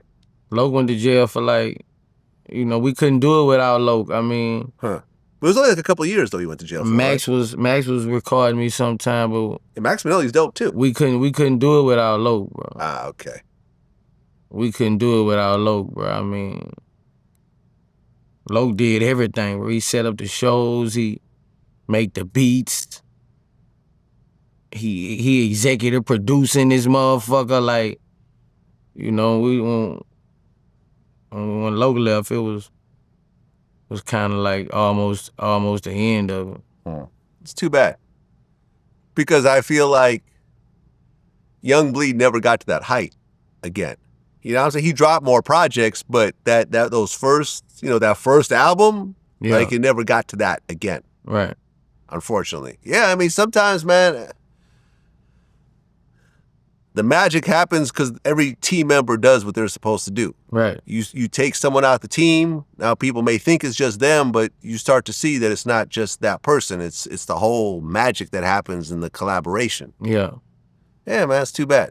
It's too bad. They really could have been, a big force in the South. Yeah, hell yeah. I mean, you would have stayed with them. CeeLo Records, bro. They legendary. Yeah. I mean, one of the members of Gucci Mane's new 1017 label passed away. Enchanting. Yeah. The girl. Have you ever met her? I saw that.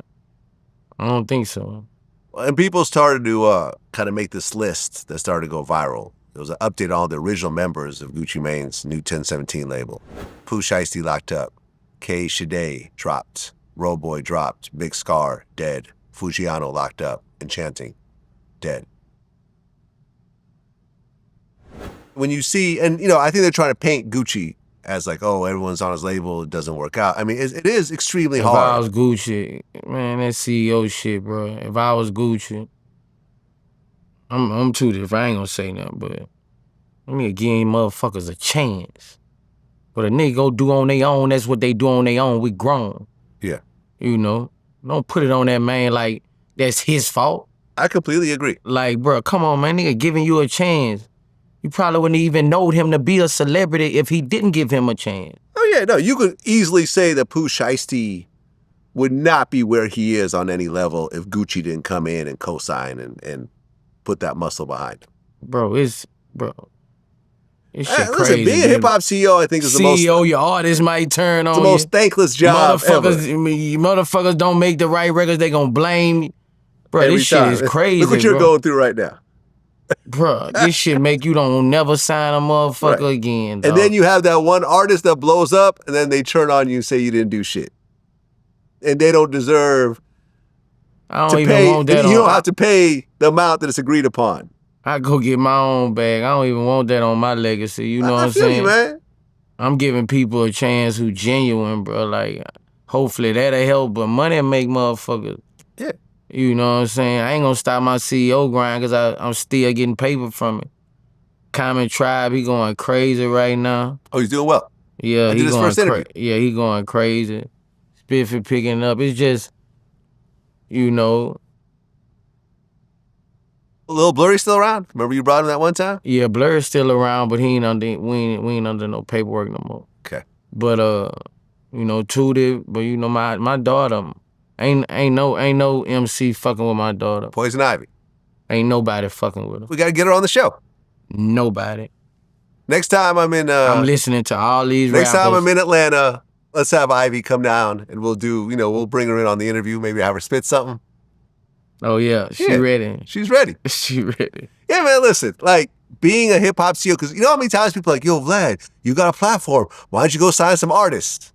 And I tell people, I said, scratch off lottery tickets are almost always a better investment than trying to sign a new artist. You will make more money with scratch off lottery tickets as a whole than trying to put $50,000, $100,000 into a brand new artist and trying to get that artist to go from zero to making money. It's a thankless job. And 90% of the people you put your money behind will end up making no money. And the 10% who do something will end up signing a Rock Nation as soon as they blow up and turning on you. So I'm good. I'll be my CEO. I'm still doing the CEO thing. I'm cool. I don't need to have a whole bunch of artists doing that. And I've watched you go through it time and time again.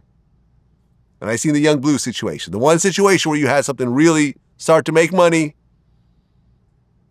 that money never came the way it was supposed to come. So, I gladly stepped out the way. And to me, it was a good decision. Yeah. And shout out to the QCs and, the TDEs that managed to really break the mold and do something huge. Yeah. Those are unicorns. Those are outliers. Yeah. You know what I mean? For every TDE, there's 1,000 D-boys who lost every penny they put into the music industry. Yeah. Trying to put on some hot rapper on their block. Yeah. Well, you have a new album out. Yeah. Called Russia. Yeah. This obviously hits close to home because I was born in Russia. It was Russia at the time. Okay. So was this like a Russian producer that you got? Yeah. Yeah, he's from Russia. So he still lives in Russia? Yeah. Okay. Have you guys ever met face to face?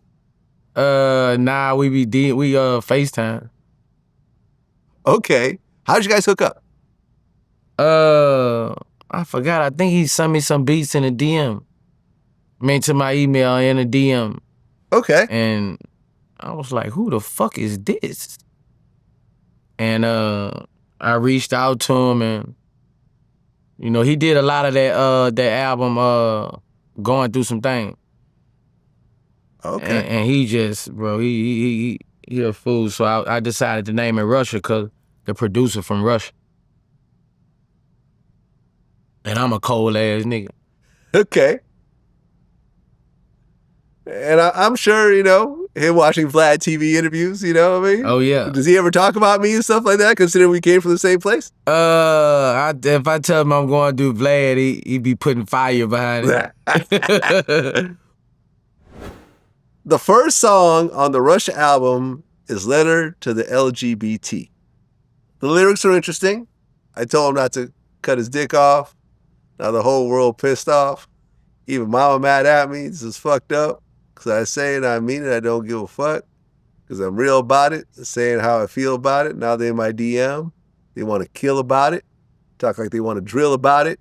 A lot of people feel the same way I feel about it. I told that gender, get up out the pool. Them girls been trained their whole life. They ain't trained just to lose to you. And then there's a lot more. Yeah.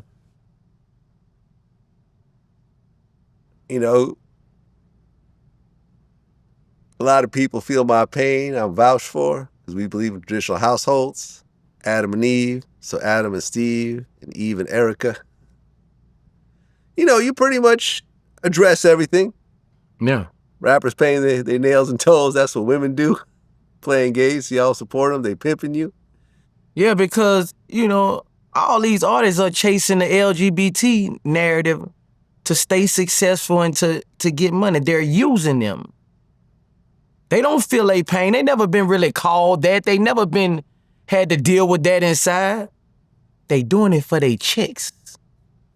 They doing it for their chicks. Now what they doing now is we gonna chase this gay narrative. Since everybody fucking with this, we gonna go everywhere we fuck with this. So now they gotta, they flip it and chase the gay narrative to get them to do what? Spend their money. But the LGBT need to speak up. Like if you won't do all this shit that these women do, trying to take their money, take a dick. You know what I'm saying? Don't, these people supporting y'all, thinking y'all on the type of time they on, and y'all talking about them when y'all leave out the stadium. This shit a cold game, man.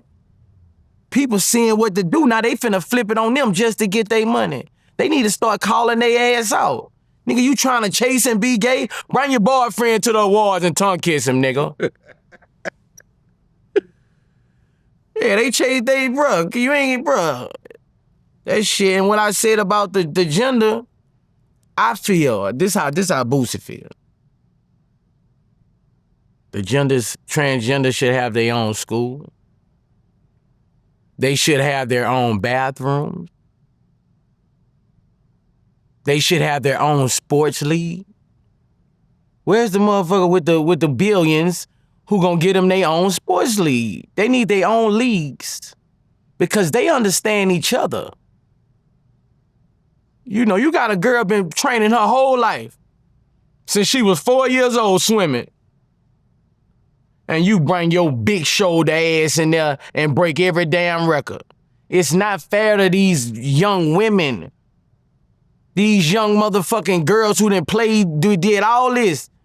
And you bring your ass in there and just dominate every. It's sad. No, I agree. They changing, they all in Planet Fitness, they changing. It's out of control. It's out of control. Even Caitlyn Jenner, a.k.a. Olympic athlete Bruce Jenner, says that it's stupid for trans athletes to compete against female athletes. Because he got daughters, he know. Yeah. You know, he was an Olympian. Yes. He knew how it would feel to, you know, go cross there and just dominate somebody, and you're a whole different specimen. Specimen. Your shoulders, you look like an Incredible Hulk with a bob. You remember the Green Incredible Hulk? Yeah, I remember the Green Incredible Hulk. Like, it's not fair to these women, bro. Like, you know. Well, they're saying, and you actually posted this, that a transgender athlete named Nikki Hiltz has qualified for the U.S. Olympic team. I'm so Are they actually allowing transgender athletes in the Olympics? But if they are, I'm so disappointed in the Olympics. I'm so disappointed. Next, they gonna have motherfucker biggest Wimby, a woman. I just looked it up. Yes, trans athletes are allowed to compete in the Olympics if they qualify and meet the eligibility criteria set by their international federation. That's fucking sad. Take me back to the fucking 90s. The International Olympic Committee, the IOC, does not discriminate against athletes based on their gender, identity, or sex characteristics. That's sad. In November 2021, the IOC changed its guidelines to leave eligibility determinations to each individual sport. For example, transgender women are no longer required to lower their testosterone levels to compete. Look, the problem is that it's one-sided. Women who are born women who become trans into men do not compete in any sports with other men. It only goes one way. It's only people who are born men who become women that then compete in women's sports. It doesn't go both ways. It's therefore not fair. It's gonna get brought to the thing by probably about 12 years from now, and they gonna end up denying it because they gonna have a motherfucker.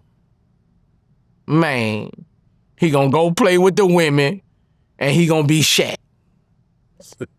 He gonna be Shaq's side. Right. And he gonna win 13 championships in a row. Yeah. In the NBA. Yeah. They gonna pass it to him. He gonna dunk on everybody. It gonna counterattack him. But it's the parents. Why the parents across the world ain't all these damn athletes in this world? Why aren't the parents outside trying to challenge this shit for they daughter's legacy? Do your girls play sports? One of them. What does she play? Basketball. Okay. You go show up to one of her games and there's trans players on the opposing team. Do you tell her not to play? I don't know. I don't know if I want to hurt her feelings or nothing like that. But I probably let her play, but afterwards I would go to the head of the problem. I would go to the head of the problem and just let them know that, you know, it ain't gonna go down. You know, I couldn't sit up there and watch my daughter play against no man. I'll troll him the whole night. Hey, big back. Man, I troll him all night. That is a man. Oh, I troll him all night. Man, his daddy'll be fighting in the stand.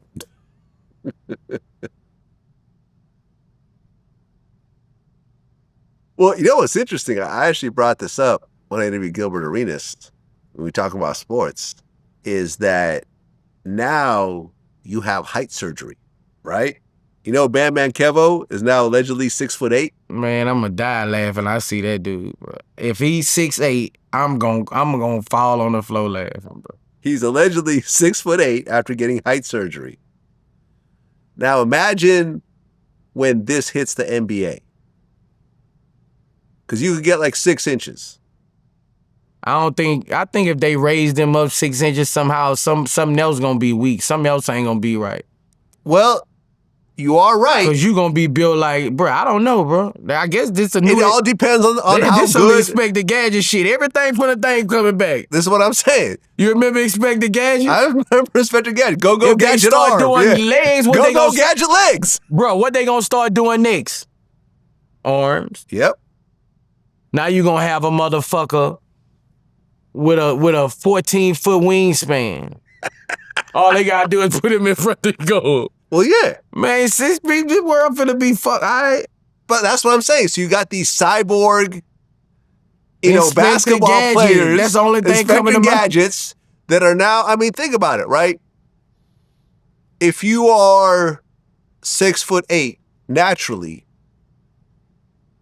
okay, let's put it like this. If you're 6'5", naturally, you're not just gonna get in the NBA. You got to be really good and 6'5". Yeah. But if you're 7 feet, you could just be okay. There's lots of 7-footers in the NBA that are not that athletic. Right. You see what I'm saying? Yeah, Wemby is sort of a unicorn who's hella tall and also could move and stuff like that. But think about it. If you suddenly can make yourself into a 7-footer, where you just walk up and just put the ball in the basket without even really jumping, I mean, yeah. If you get the surgery early enough, let's say you get the surgery when you're like 17, 18, and you spend 4 years working out your new legs. And have we seen anybody get this surgery? We haven't. Well, I've seen some videos, but Bandman Kevo allegedly has gotten the surgery. Man, I'm not finna go with that, man. He's already got lipo, and you know what I'm saying? He's got like his, abs done and stuff like that. He claims that he's 6'8". Hold on, I think there's a picture. Hold on a second. Yeah, I mean, here he is, taller than everyone else. After his height surgery. Man, I don't believe it. I don't know if he's trolling or not. Man, I've interviewed Kevo before. He a cool dude. He's definitely had an interesting, set of life experiences. But I'm just saying, imagine the future when they've really, and think about it, at one point they might give you a whole foot. The whole team 6'7" with a 14-inch. Man, that's aliens, bro. That's what I'm saying. You gonna have that's damn aliens. 7'5". 8 feet sometimes, like, Come you know on, what I mean? Bro. Like, they gonna have to stretch the court. The court gonna look like a football field. They gonna have to stretch the court. It's gonna be a new league. Raise up the rims a little bit higher. But you're gonna have this, man, because it's not illegal. Oh, man. It's not illegal. Listen, they already do, people have hip replacements, people put different rods in their legs and their arms. This is just the next step to that. I'm just saying, it's going to happen at one point, and they're going to possibly have to change the rules, but how can you really change the rules? They're not really cheating. But, I bet you're going to have this. You're going to have someone in the NBA who was 6'5" and is now 7 feet. Nigga ain't gonna get no playing time at 6'4", come back 7'1". Exactly. Suddenly they're a starter. $100 million contract. You know what I'm saying? Well, for $100 million, how many people be lined up for a surgery like that? Yeah. For $100 million. They getting so much. There's not too many 7-footers in the world. In the world. And suddenly you could do it. All you gotta be is, I'm 6'2". I can suddenly, I'm 6'8", 6'9". If they go a little higher, I might be 7 feet. Shit. I'm just saying. It's a different world. Well, speaking of basketball, Dwayne Wade is, they say he's coming out with a nail polish line. No comment? I don't even gotta say nothing. The world gonna say it. I mean, look, you have a gay daughter. Yeah. You can support your kids without having to go through all these extra steps and you know what I'm saying? Like, it's not, you can still love your kids and be supportive. You know what I mean? Without having to start a nail polish line and start wearing dresses along with them and wear lipstick and, you know, wear wigs and whatever else. Listen, your son is trans, let him be trans. That's cool. Yeah. But to have to start a nail polish line,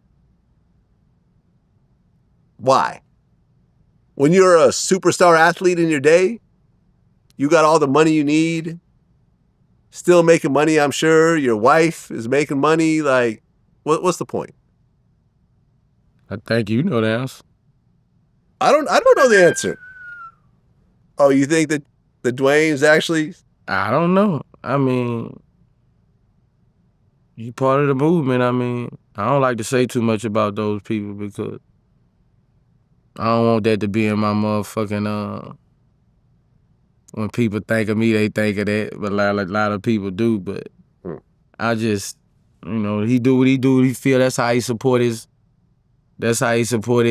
he just make me shake my head because, you know, I don't like that, bro, when, I don't know, might be living through, I don't know. Well, Marc Jacobs had this photo shoot where Lil Uzi Vert was in it. Yeah. Wearing the dress. Yeah. I was pissed. Why were you pissed? Because I wouldn't say, I mean, because I kind of fuck with, before he was doing it, I kind of fuck with him. But Uzi's a dope rapper. Yeah. Let's just get that off the table. Like, he's not whack. He's a dope rapper. That album he did with Future was great. I mean, I just don't agree with all this, like, you know, like all this shit these men be doing. It just be, you know, how somebody gonna ever raise a strong young man when you looking like a strong young woman? All these men who need to do that, your child looking at you. One day your child might ask you, Daddy, why you got on nail polish, all this stuff like mommy? You know, we gotta, the world is, these little kids are watching. These little kids are taking everything. Yeah. So, bro, it's just, I mean. Now, he doesn't have any kids, but he is in a long-term relationship with JT. I'm talking about whatever you do, it follows you. Right. It follows you. You gonna be, I'm just saying, Vlad, in this world today, what you do, you gotta focus on being real. Cause what you do, it gonna follow you. So when one day you have a son, Daddy, is that you? So what your son thinking of? I won't be like who? Mom or dad? Or Daddy. both? Mama already that way. But I won't be like Daddy. So you know what he gonna come up wearing? Cause it's cool, cause the person, your mama, your daddy, your first love. The first person you see with it, you go with it. I wonder what JT thought of that photo shoot. Cause JT is very feminine. Like, she's very traditionally woman, even over the top. You know, her breasts are done, her ass is done, like she wears lots of makeup, her hair. She's very, you know what I mean? It ain't like he got like one of these like butch looking females with him. You know what I mean? Where you think that, you know, what's going on here? No, she's very feminine. And yet he's very feminine too. So how does that coincide? I don't want to talk nobody relationship. Fair enough. Yeah, man, I don't get it, man. I mean, look, I understand that you control your way to a certain point, and look, Young Thug was doing a lot of that in the beginning, but I felt like once he reached a certain level of popularity, he just stopped. You know what I'm saying?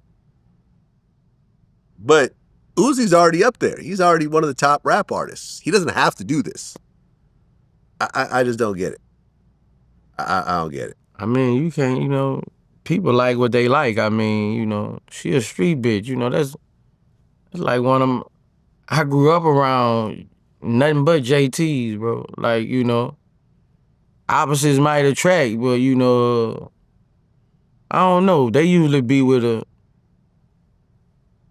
I mean, I don't know. I don't want to speak on JT, my man. Yeah, well, it seems that the group is over, too. Because I remember there was some album. JT doing her thing, too. Yeah, she's doing her thing. She's dope. Yeah. She's dope. And there was like some album that came out where JT and Yung Miami are on the song, and their names are listed separately, as opposed to featuring the City Girls. It's like featuring JT and Yung Miami. Yeah. Which kind of let everyone know that the group is over. On that same album, you have a song called Hall of Fame. Yeah. Dope song, by the way. Yeah. And in the song, you said that you met King Von on the day that he died? Yeah. Is that true? Yeah. Really? Because you were supposed to be at that party. Yeah. I know that, but I didn't know you actually met him that day. Yeah, in the mall. Really? Yeah. How did that conversation go? Love, respect, love. You liked him when you met him? Yeah. You know, I like them little niggas. I like all them little niggas who I take a liking to them, bro. Both sides. I mean, Quando, I mean, all them niggas. I vibe with niggas who been through what I've been through. It's just like, I don't know if it's supposed to be like that. I don't know if, you know, I be wanting them to win more, Vlad. The ones who really been in the dirt. I want them to win more, bro, because I know they struggle, you know. Yeah, man. Rest in peace, King Von. We were supposed to interview him. I was a fan of his music. Fucked up situation. And you could have potentially been there. You could potentially have gotten shot by a stray because other people died. Yeah. I think this dude Slutty, he died. He got shot, I think, by the police. Track, he got shot. You know what I'm saying? You could have been right there in the midst of a shootout. Yeah. Yeah, you got lucky. Yeah. It's God, it ain't luck. However you want to look at it, man. Look. Speaking of Young Thug, his kids posted a song. You heard this? Yeah. And one of the lyrics is, and Gunna gonna get whacked if you don't leave LA. And they're talking about smoking ops and getting away with bodies and all types of other shit. Kids like they're about 10 years old, 10 or 12 years old. When you saw that, what'd you think? I just smiled, laughed at it. You got kids around that same age, right? Yeah. If they did a song like that, where they're talking about smoking ops and all types of stuff. I mean, I don't be knowing what my kids be doing. My kids gotta be down there in the studio, but I mean, when your dad gone, bruh, kids running wild, basically. No, they hurt. Oh yeah. They hurt. Yeah. And they know, the kids be knowing what's really going on. Pop's gonna let them know what's really going on. You know, like, I used to have real conversations with my daughter Ivan, like real shit, like telling her this nigga ain't right, that nigga from jail, Ivan, don't fuck with, you know, like, you know, I don't know what he got with his kids, but with my kids know my secret. You know? Well, then Gunna got called a rat at the BET Awards red carpet. You see that video? Yeah. You still feel the same way about Gunna? Like what? Did he tell? Yeah. Yeah, of course. But it seems like right now, and number one, he did an interview where he basically said that he's still signed to YSL. The paperwork hasn't changed. His money's still, you know, they still get a piece of what he does. And it seems like his career is actually bigger than it ever was. In fact, I feel like that whole, you know, yes ma'am video almost made it, I don't even gonna say almost. I think it did make him bigger. Because I remember his solo records reacting the same way. Him telling? Yeah. I think it was promo. That's on them what they got going on. I just feel like it's a kick in the face to Thug. What'd you think of OJ being honored at the BET Awards? I ain't even see it. They honored him? Well, yeah. They kind of mentioned all the people that passed, and they had OJ Simpson as one of the people. And it caused a whole back and forth. Like Stephen A. Smith said something, and then my man Faison Love responded, and the two of them kind of went back and forth. And I think like my man Willie D also went back and forth with them and stuff like that. I personally didn't give a shit. You know, they want to, you know. Yeah. If they want to honor a prominent black figure who was a beast on that field, Heisman winner. Yeah. Massive football career, had a career in Hollywood and stuff like that. He went to trial and he won. Right. He was not guilty of the murders. Okay, cool. Do I see the other side? Yeah. Do most people feel like he killed those people? Yeah, they do. So some people might feel pissed off about it. I personally think BET was just trolling. They knew what they were doing when they put that shit out there. Yeah. You know? But I did, I kind of jumped in the mix a little bit. I said, okay, everyone's arguing about this now. So I did a poll. I said, do you think OJ would be honored at the BET Awards if he was accused of killing a black woman and a black man, as opposed to a white woman and a white man? And it was like 50-50. 50% said yes, 50% said no. Like I told you, I grew up, I was go. We was all in for OJ, That's just how I felt about OJ, I ain't kind of really feel no way till I was watching some shit and I was watching one of them ID Discovery channels and it was like the real stories and shit from the family and it said, OJ said he ain't black, he OJ. Yeah. And that kind of made me feel like, I had to start Googling it. Like, did he really say this? Like, Jay-Z did a song, The Story of OJ, where he says that. Like, I was like, man, brother, I felt like it was a kick in the face because I was really in tune when that was going on.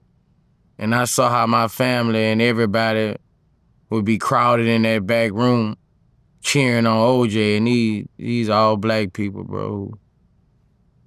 So. Well, look, I think they did it on purpose. The ESPYs just happened. They didn't honor him at the ESPYs. I think BET knew what they were doing. They knew that it would cause a whole bunch of stir, and they'll ultimately bring a lot more attention to the BET Awards next year. Yeah. Everybody trolls. OJ gonna always be a legend, Yeah. He's a point in history. I mean, yeah. What was ESPYs, right? That's the sports. Yeah.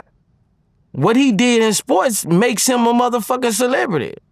Regardless, how many motherfucking skiers or anybody else who done killed their motherfucking child or been accused?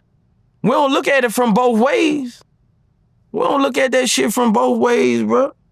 The world and social media got everybody fucked up how you should feel about your own people. When I left the last show, you got people DM me talking about, Boosie, you ain't shit because you'll sit right there and let your friend beat a woman and woo from, remember how? Yeah, we talked about that, yeah. How I am, bro, how I was raised, bro. Yeah. And I'm gonna tell you this, a lot of people might not like this. I wouldn't give a damn if I beat my bitch. I'm still standing up for my partner. If he beat his bitch, that's they shit. That's how we was raised in the ghetto. I'm not gonna sit up here and say that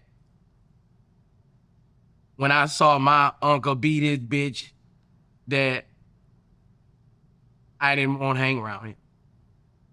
We were cooking dope the same night. Yeah. It's just a new day and a new day in time. But how I was raised, if you beat your bitch, that's your problem. It never made me say you're not my friend anymore. That's what I stand on. I always stand on wrong or wrong, right or right, you my friend. And I probably was raised a fucked up way. Let's keep it real. Everybody in the world need to start facing reality. If you got love for somebody, you care about all they got going, I don't give a fuck what goes down. I don't give a fuck what's going down. That's still gonna be my friend. How many friends you got who really your friend after they didn't fight, after you done seen him go through 13 women fighting? But guess what? That's still my friend. Yeah. Women need to shut the fuck up too. Because women, it's the same thing. What you watching your girl cheat go from dick to dick. Got this nigga beefing with this nigga beef. Bitch scamming the lady at the mall, bitch scam, but all y'all scam. But that's still your bestie. But that's still your motherfucking bestie. Yep. Yeah, that's a good point. You ain't gonna cut off. That's a good point. And you ain't supposed to, cause that's fucking love. How many niggas she done went through and you right there. That's how the world is fucked. They got you thinking you should dream. So when a mama, son kills somebody, she not supposed to go see him in jail? True. You talking about some Diddy shit. If a mama's son kills somebody, is it wrong? Social media will fuck you up. It's love before that. If it's love, all they gonna come back around. So would I leave? Stop fucking with my friend cause fuck no. What would one of your kids have to do for you to disown them? I mean... Okay, I'll help you along with this. If one of your kids killed one of your other kids, would you disown the kid that did it? I'm not finna even speak that on my name. I'm not finna. Okay. Yeah. If one of your Words kids... of power. Okay. If one of your kids...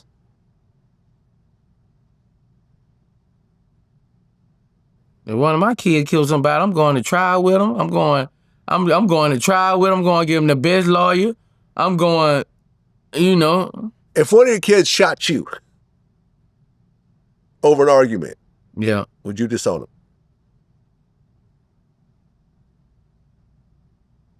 Yeah, but probably you never know how I go with children. But shit, yeah, I'll disown him. Okay. He'll have to do some motherfucking begging and, you know what I mean? Cause I get on my churn ass for the slightest thing. Okay. Evander Holyfield. I think I may have mentioned this in one of my last interviews with you. You know the house that Rick Ross lives in now, right? Yeah. That was Evander's house. Yeah, I he know. lost that house because his sister took out a second mortgage behind his back, and by the time he found out, he lost the house. Yeah. One of the family members borrowed money off my house. Wait. One of your family members took a second mortgage on a house they didn't own. Right. Wow. How much did they take? Yeah. Too much. Yeah. And so with me, I said, oh, well, okay. And, you know, so I said, that's it. That's because it was kind of sad. After my mama passed, now everybody want to steal from me. Wow. And it's, so, you know, it was one of them things that I didn't want to call them out and all this because they was old. Like, I'm the youngest one in my family. And, you know, so the respect that I had for them, because they were almost like a mama, because they were that age. And because they had kids my age.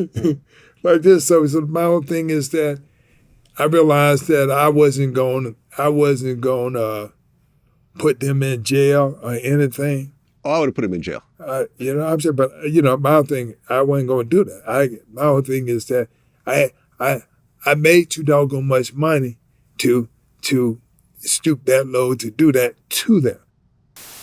If one of your kids took out a second mortgage at Boosie Estates and you lost Boosie Estates because of one of your kids, because they had a gambling problem or something. You know what I mean? They got into it. The only way to get out of it was Boosie was going to lose his house. And you had to go move to an apartment somewhere to go live. You disowned your kid. You speaking fantasies, bro. It's not a fantasy. Evander Holyfield lives at the house that you recently performed at by his own sister, and he never pressed charges. People are just people. And you can love a person all they want, but some people are just fucked up people. Yeah, I agree with that. And some of them, and all of them have parents, right? Yeah. No one just popped up on this earth on their own. They got parents, a lot of them have siblings, a lot of them have kids. Yeah. They're all fucked up people. And you gotta just try to get them out your life. That's what we gotta do in this world. You gotta get them out your life, bro. You gotta learn to let people go. So you disown your kid if you lost Boosie estates. I ain't gonna never disown my kid. I mean, I'll do it for a minute. I ain't gonna lie, cause I curse my kids out. I'm a hands-on dad, so I mean. But I can see how it's churning in your head right now, how fucked up of a situation. Because, I know how much you love your house. Yeah. How much of your life you put into it. How hard you had to work. Yeah. And how much you've built. Imagine. And your house is smaller than Evander's house. Yeah. Your pool ain't as big as that pool. Like, you know what I mean? Like, I'm just saying, to lose that house, because your trifling ass sister, who's now dead, by the way, went behind your back and took out a bunch of money illegally and forged your signature and all that. Yeah. Yeah. I hurt. That's why I'm steady buying land, building more shit. Like, right. You learn from your mistakes. Young Thug's case is now on hold because Thug's lawyer filed a motion to recluse the judge over the secret meetings and stuff like that. And then Young Thug's lawyer got arrested at one point in court. Yeah. Said that he would serve his time in the jail cell with Thug. Yeah. This is now the longest criminal trial in Georgia state history at 18 months and counting. It's nowhere near done. It's going to go into 2025. That's crazy. Is this the craziest shit you've ever seen in the court system? It's definitely a movie. Yeah. This shit is a real movie, man. All you need to rent out is a courthouse. You can shoot this whole this shit is a movie, bro. Yep. What's going on in court, this shit. It's a comedy. You know what I'm saying? If it's a movie, then it's a comedy. YSL Woody's on the stand, fired his lawyer on the stand, told one of the lawyers that they stink. Like, it's a whole thing, man. What's your take on YSL Woody? Man, I don't want to speak on them niggas. I don't want to speak on them. Do you think that this will actually get to a jury verdict, or do you think it's going to be a mistrial and they'll have to start all over again? I don't know. I think Woody, he doing what he supposed to do, bro. He doing what he supposed to do, bro. I don't really know what was said about him, but however he getting up there right now, he doing what he supposed to do, bro. Yeah, he's all over the place. I think ultimately he's not a very credible witness, which I think is probably in his intentions as well. And yeah, it's a mess. It's a mess. But speaking of trials, there's a trial you actually went to at one point. The YNW Melly trial is now set for October 2025. How was the vibe of that trial when you went?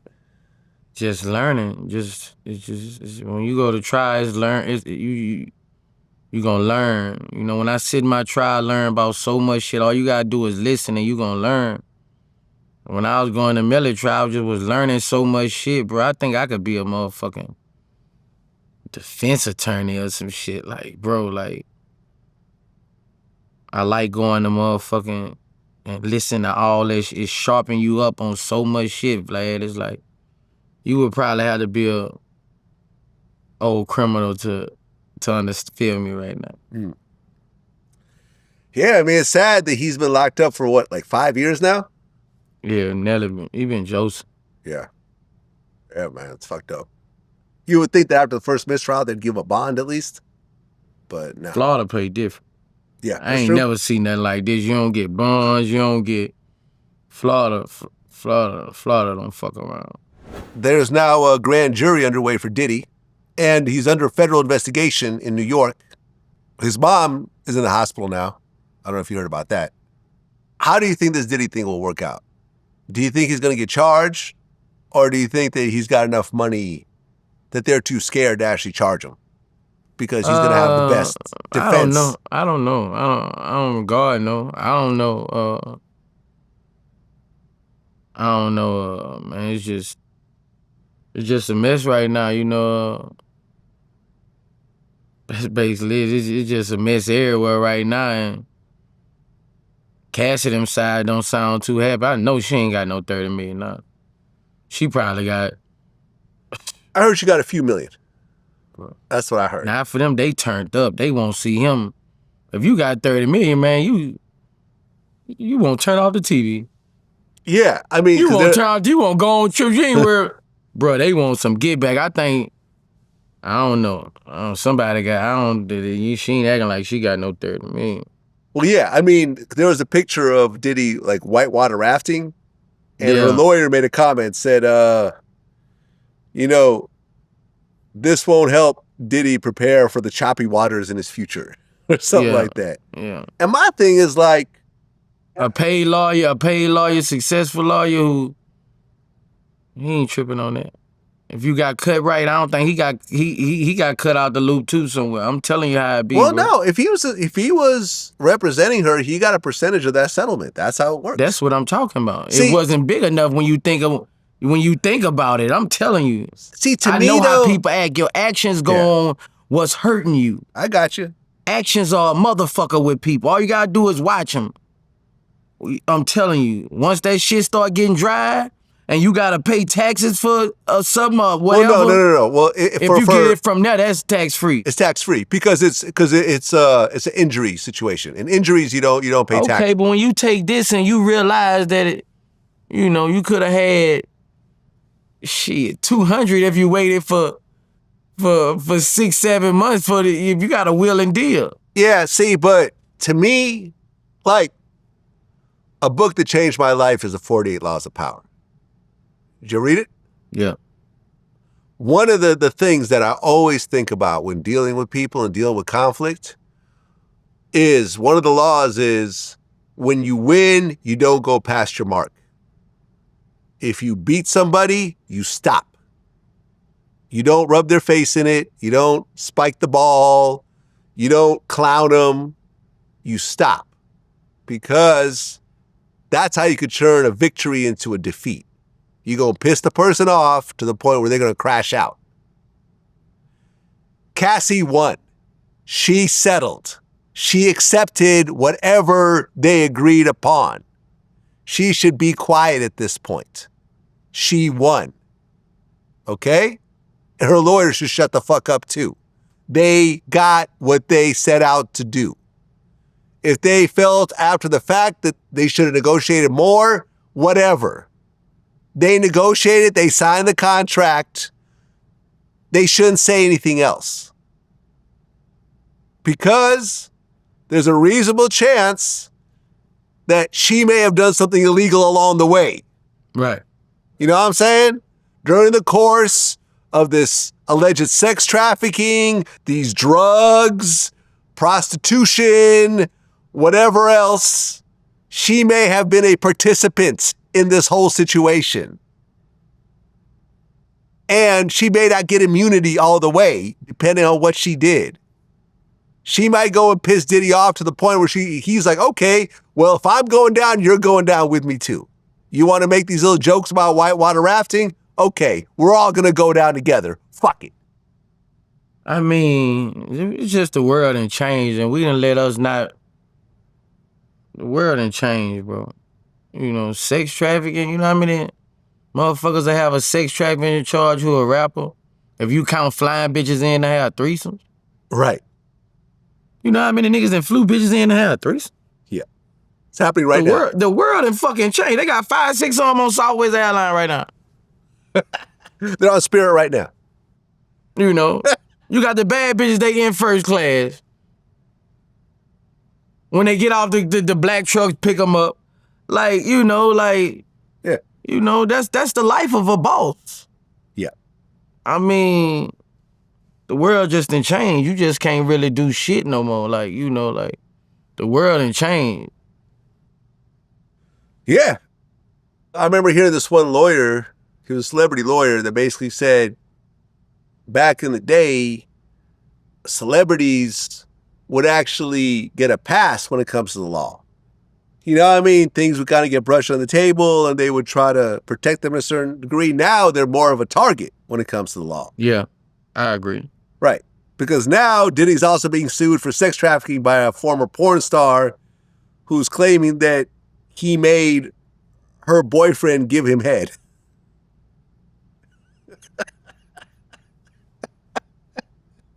Oh, you know something? And I remember TMZ did an article, this porn chick, right, who's suing Diddy, for people who want to do an interview with her.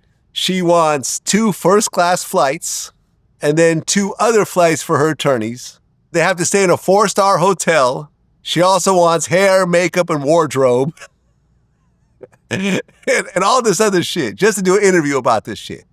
Like, yo, Vlad, I'm not paying this shit. Fuck all that. This whole thing, I don't even know if it's true or not. But yeah, this is what's happening. People are using these lawsuits to get free vacations. Yeah. So yeah. And I don't know, but I will tell you this. The thing that kind of bothers me a little bit is that everyone is looking at Cassie as this victim and this poor girl. Whereas, at least in hip hop, if you ever mention Megan's name, free Tory, you're a liar. Oh, you're a scammer. You lied about it, whatever. And Megan got shot. But I guess, like, I remember me and Lunell were talking about this. Because Megan looks like, you know, like someone that could probably beat up Tory, because Tory's like 5'3". That they're looking at her like, well, she can take care of herself, whereas Cassie's looked at this like fragile flower and, oh, this poor girl. But I feel like you should be consistent. If you feel sorry for Cassie, you should also feel sorry for Megan. But that's just not the case these days. Why do you think that is?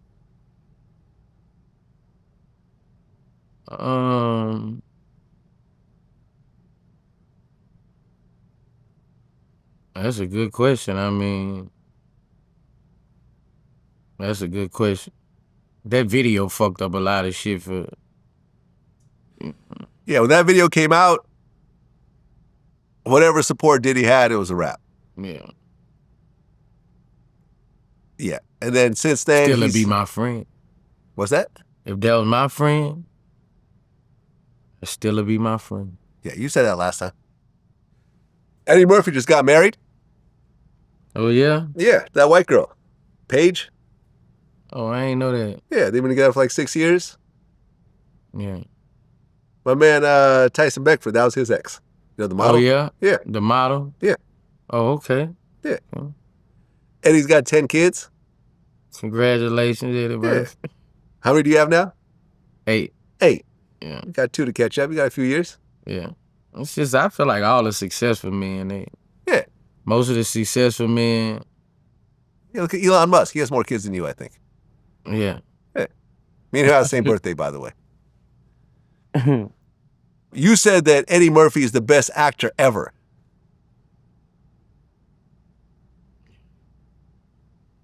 All right, so here we go. He's one of them. He's top 5. Top 5. Top 5. Did you watch Beverly Hills Cop 4? Yeah, I saw it. I didn't like it. Everybody telling me that, like, that was mostly in my DM. They were Boosie. Did you see that last movie? Yeah. I didn't like it. I mean, I didn't like it. And I was a big fan of the other movies.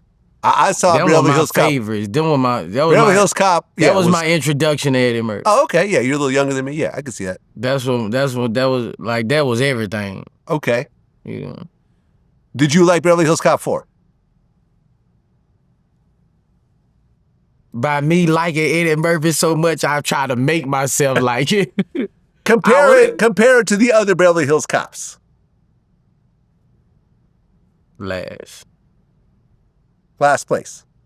Although when I said it wasn't bad though, bro. It wasn't bad. It's just they were so good. Like a lot of what people. you ain't like? I like the storyline was pretty good. Yeah, it was okay. What you ain't like? That black girl acted her ass off. Yeah, his daughter. Yeah. I just feel like you ain't, bro. I'm telling you what they said. It didn't have those moments. Okay. Banana tailpipe. Yeah. You know, the whole, he was saying a few funny things. Going into the hotel, pretending to be Michael Jackson's, the writer for Michael Jackson. Yeah. Not getting to the hotel, hustling his way into the free rooms and all that. Like, I just felt like it was a money grab for Eddie. That's how I felt. Okay, they're going to give me this huge check to do this 4th movie in this huge franchise. All right, I'll do it. I'll show up. I'll do it. But like, I'm going to name my 3 favorite Eddie Murphy movies.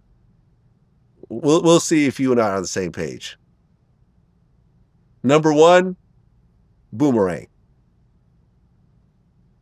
Number 2, Coming to America. Number 3, Trading Places. Okay, I'm gonna name my 3. Let's go. Number 1, Coming to America. Okay. Number 2, Harlem Nights. Okay. Number 3, Golden Child. Golden Child. That's one that people don't mention a lot. That's a motherfucker right there. I like Golden Child, but I wouldn't put that in my top 3. That's one of my favorites. That's one of my favorites. Bro. Okay. That dude funny. All right. I mean, listen, it's your opinion, and that's the end of it. You know what I'm saying? What's your take on the Haktua girl? I ain't on that shit. I just been seeing it across the town. You never seen Haktua girl? I seen her, but I don't know what they talking about. Hold on a second. What is a Haktua? Oh, yeah, I'll show you. What's one move in bed that makes a man go crazy every time? Oh, you gotta give him that huck to and spit on that thing. You get me?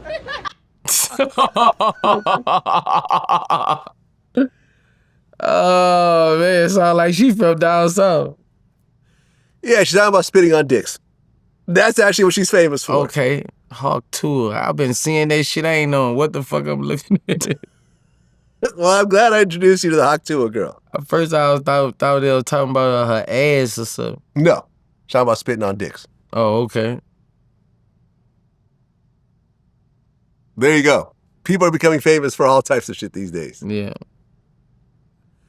Yeah, I mean, listen, it almost reminds me of the whole Bad Baby situation. The Catch Me Outside. Yeah. Oh, I saw that nigga fucked her up. Yeah. Damn, I saw that. Gave her a black eye, her baby daddy. Gave her a black eye. And let me tell you something. That's worse than a black eye. That black he fucked her up. Nah. He fucked her up.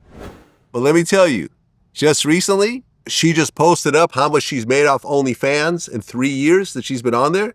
$57 million. $57 million.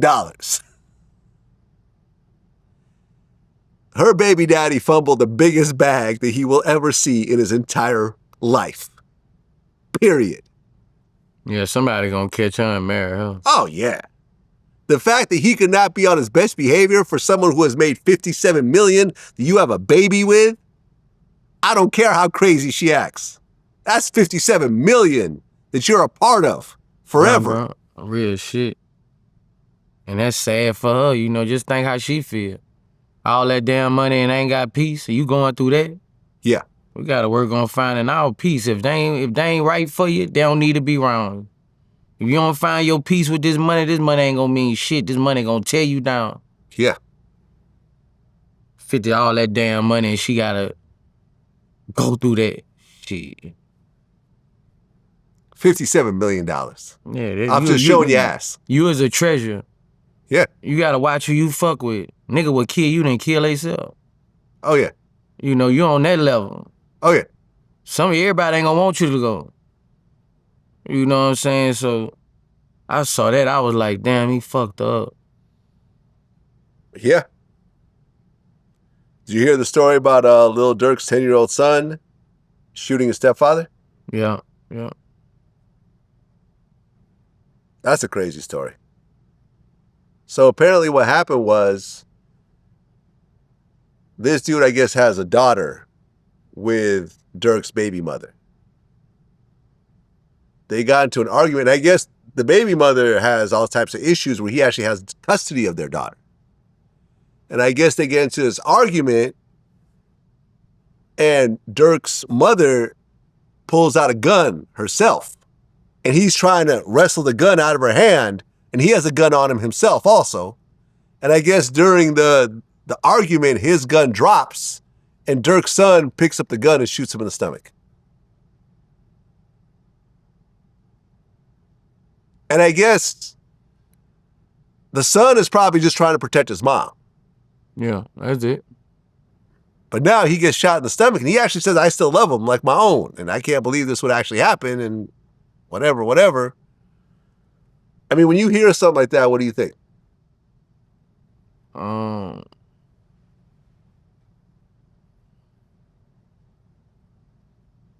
We was talking about that shit. I forgot what we was talking about. But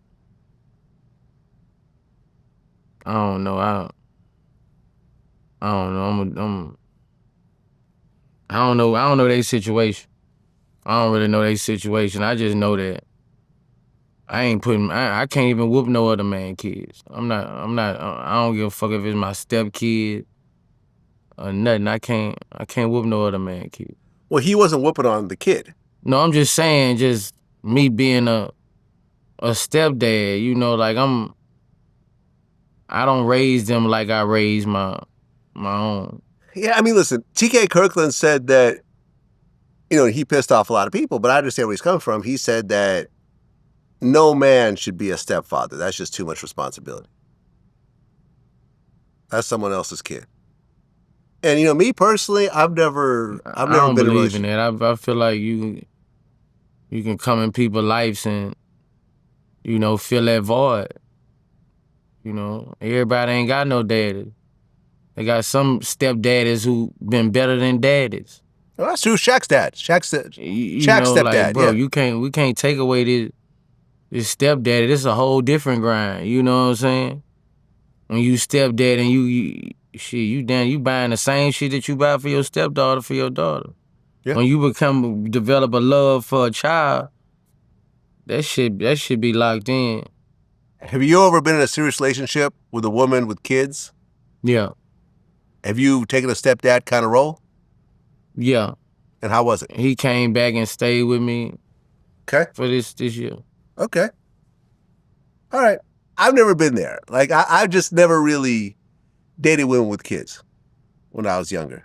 Yeah. But then again, I didn't fall in love with someone like that to the point where I had to just, okay. But I understand, man. Listen, however, but that shit gets crazy. I mean, did you see the video of Polo G's mom shooting at her daughter? Yeah, I saw it. What you think of that? I just shook my head, just shook my head.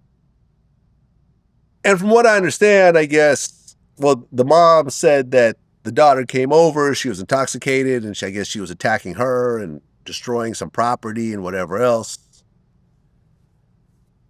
I mean, can you imagine shooting a gun with one of your kids in the vicinity over something they did?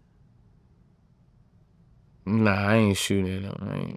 I can't imagine either. I don't care what happens. I ain't shooting at nobody. Not my children. You shoot at your children. Well, I just showed you the trailer to that new Netflix documentary, The Man with 1,000 Children. I can't wait. I'm going to watch that tonight. You got 1,000 children, you a fucking alien. Hey, yeah. bro, I gotta watch this story. Yeah. You alien. We're actually flying him in. I'm about to do an interview with him in a few days. We got in contact. He, they respect the platform, and I'm about to talk to him. 1,000 kids. I'm finna start my own school. Yeah? I get 1,000. If I made 1,000 kids, I want all my children to go to the same school. A children full of. Well, according to the documentary, they're saying that he has about 3,000 children. I don't see how that's possible. Why is it impossible? One, you could nut in a cup, and that could make 100 kids. Yeah. Just like that. A healthy ejaculation could contain between 40 million and 500 million sperm. So I'm just saying, a low sperm count is 15 million. That's a low sperm count.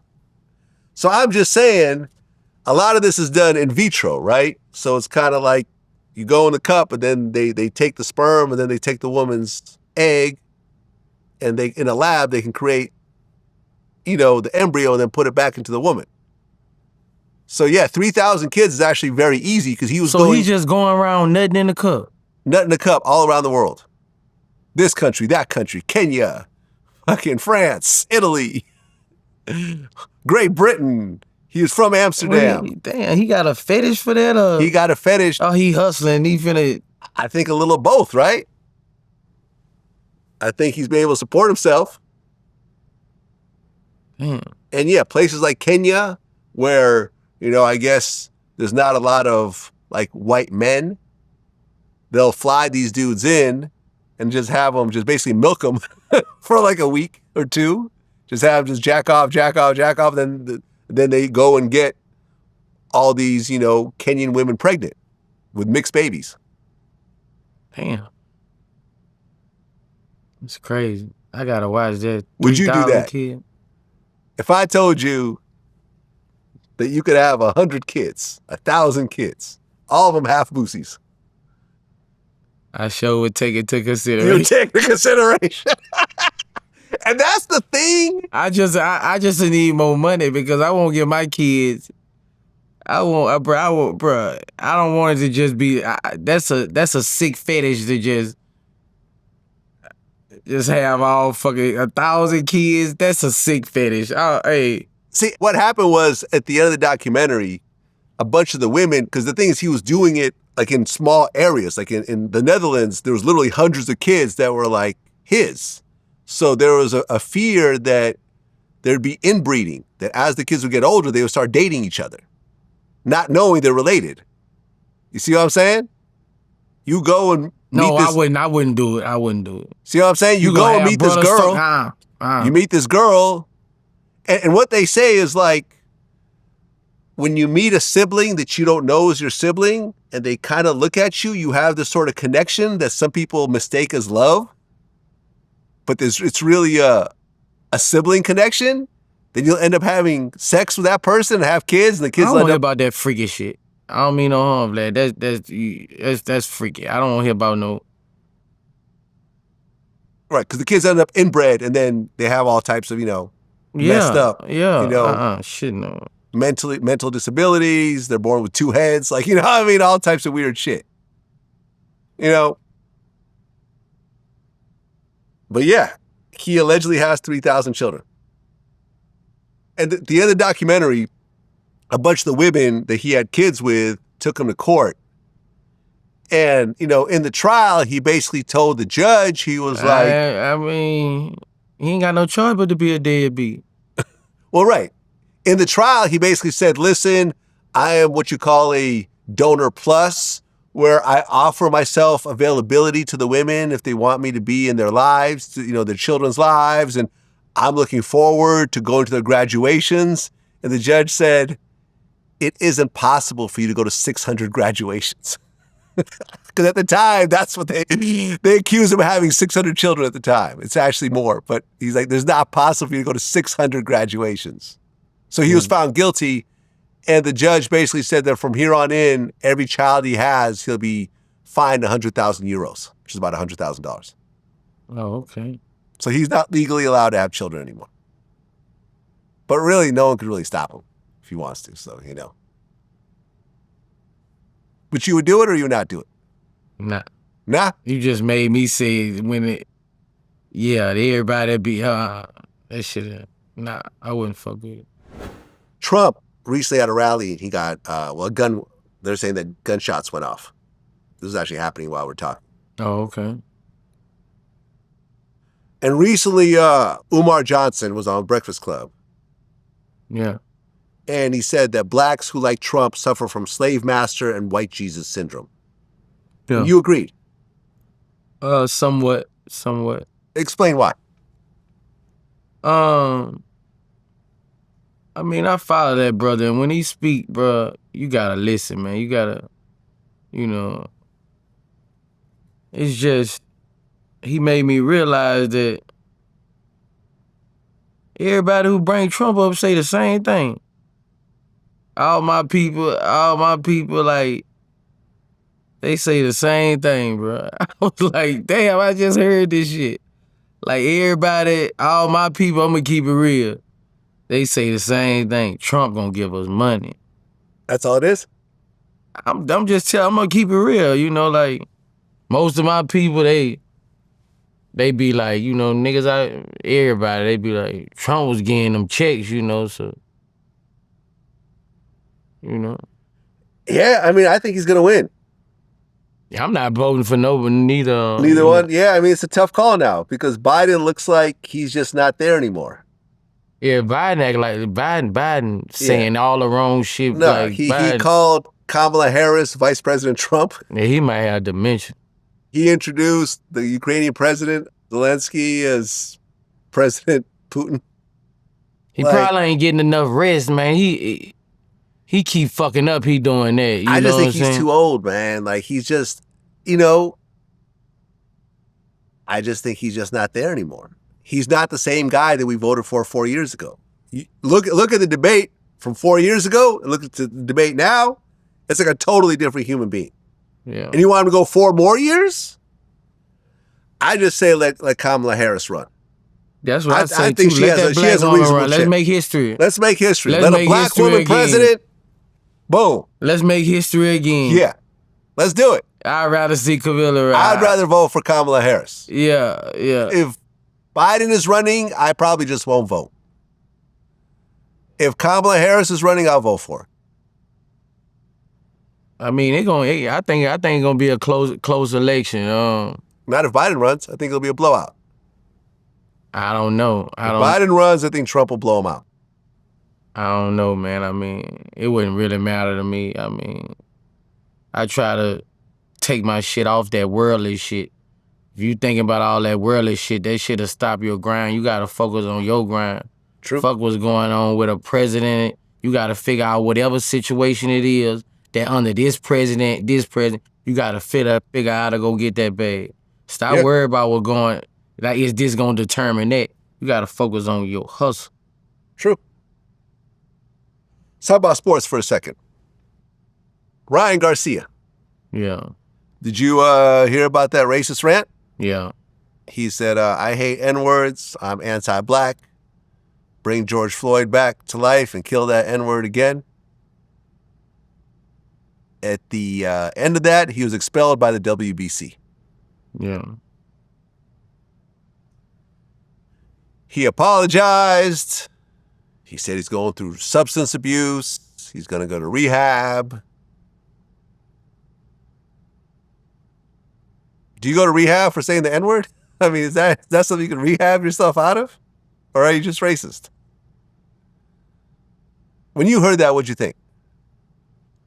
I felt he was racist when I heard it. And, you know, I just met Ryan at the football thing, Pro Bowl thing. Oh, you met him? Yeah, we took a picture and everything. Just when people talk like that and, you know, I don't want to fuck with you, you know. So you wouldn't take another picture with him? I mean, I wouldn't press on it. But if he walked up to you, Boosie, let's take another photo. Right now, Yeah, you walked in the room. Nah, I'll take one with him. You still take one I'll with take him. one with him. I'm talking about as far as, like, you know, I wouldn't. So a dude that says that he hates. It just make me feel a certain type of way about you. You know, it just make me feel a certain type of way about you. You know, you could never be around nothing I got going on and I trust you. You know, basically like that. And man, you know, some niggas you'll meet him, you'll vibe with him, get his number, hit him up, y'all chop it up. You know, once people do that, I would never get on no levels like that with nobody with chopping it up with them because, you know, my trust fucked up, bro, you know. Yeah. I mean, you know, because Wiz Khalifa, there was a video of them like talking to each other like after that whole incident happened. I don't know. Like, look, I interviewed Bill Haney, Devin Haney's dad. Yeah. And he's known Ryan for a decade. Yeah. Because you know, him and, you know, his son came up together. They would fight in the same tournaments. They would all get to the finals together. And he told me all this is bullshit. He's not, like, he doesn't need rehab. He's just like that. And he's doing this on purpose. He's just trolling and he thinks this is how he's going to get on. Okay, well, some purpose, some that trolling to get you fucked up. Right. Like he's gotten fucked up now. Like, that trolling will get you fucked up. Like, you know, like, a lot of people, you know, they hide behind that internet shit, bro. Like, if they ain't have social media, a lot of people wouldn't be doing all this stuff if they felt like they could really get touched. Yeah. You know, a lot of people, they doing this shit for the gram, bro. Like, they doing this shit to be talked about. I mean, a lot of beef ain't even real beef. It's just doing it for the gram, bro. Yeah, that's true. I mean, listen, me and Tariq Nasheed. But what you say always gonna stick with you. It's true. Yeah. You know, like you everybody ain't gonna say, I forgive you. Well, I think there's limits, right? You know, like me and Tariq Nasheed, we've been beefing with each other online for like 6 years. I would talk some shit about him. He would make videos talking shit about me, and it kind of went back and forth. But we recently did an interview. We got on the phone because, you know, he had a situation where I was interviewing some dude that he was beefing with. I didn't realize they were beefing at the time, and he stormed into this studio and confronted the dude on camera. And I was pissed off about that because it made me look bad, made me look like I have an unsafe space. You know what I'm saying? So me and him got into it, and I took down his interview, and, you know, I had a problem with him because of that. And then I come to find out, because he did this other interview where he was like, oh, he had assumed that I brought in this other dude just to kind of like turn up the beef with them. And I'd explained to him that I didn't even know they had a beef. You know what I'm saying? I literally did not know. And when he stormed in, I didn't even know what the fuck was happening. And when we talked about it, I explained my part. He was like, yo, I understand that. You know what I'm saying? And we got on. We just did an interview. It's about to drop. And my thing was like, even though me and him were beefing, it never went below the belt. He never talked about my family or made it like overly racist or, you know what I'm saying? And I never talked about his family. I never made it racial or whatever else. It was just, we were beefing about what we were beefing about. So when it was time to get on the phone, it wasn't a big deal. And it was time to get some work done. He was promoting a new documentary. He saw the value in it. And that's it. But when you start being racist, when you start talking about people's kids, when you know what I mean, start talking about people's mothers, when it starts getting violent, then it can't be worked out. That's how I look at it. Certain people I can work it out with, certain people I can't. Yeah. That's life. Yeah, that's life. You know, this Ryan shit, I think he's going to have some problems. But, you know, for example, when I asked Tariq about this, he feels that he did it on purpose because he's got a mostly like Spanish and white fan base, and they want to see him beat the black guy, basically. You know what I'm saying? They probably are pumping him up. Like, yeah, you know, go ahead and say it. You know what I'm saying? Only that man know why he doing it. True. We can say how we feel. Yeah. Only him. He got to answer that. How do you feel about Bronny playing for the Lakers? I mean, it made me smile. Yeah? You know, it made me smile. The first father and son in the NBA happens to be on the same team as well. Gilbert Arenas said something interesting recently. He said, most of the people that are mad about this are insecure dads. Dads that didn't put in the work with their own kids to put them in a level when they get older to be successful themselves. If you're a male and you're a father and you're mad, you're not mad that LeBron James, like, you're more mad that this father did something for his son that you didn't do for yours. So it's more your insecurity as a father than it is LeBron James, because fathers then passed on their businesses, their teams to their kids. No one says anything. So the fact that he used his leverage to get his son on the team is a problem? That's insecurities right there. You see this in the business world all the time. Father and son plumbing. You know, fathers build up companies and their sons take over. Yeah. Happens every day. Yeah. But now they're mad at LeBron because he happened to help his son put him in a position where he could play for the Lakers. If you're a father, you should be inspired. Right. But I think most of the people, because I wasn't mad at this. Yeah. I was like, oh, this is dope. Great. It's not like he's a number one pick. He's a 55th pick. So a lot is not expected of him anyways. Yeah. And ultimately, if he doesn't perform, the Lakers are going to cut him. Right? I don't know. We don't know. We can't say if they going to cut him or not because, you know, this shit selling tickets. Yeah. You know what I'm saying? All this shit be about a bag. This shit selling tickets, bro. You know what I'm saying? I love to see it, man. I love for people to break barriers and do shit like LeBron doing. I love how he be in support of Bronny too. You know, he a voice for Bronny too. Yeah. Are any of your kids athletes? You say your daughter plays sports. My son playing football. My other son playing basketball. But, do you think any of them could actually go pro? No.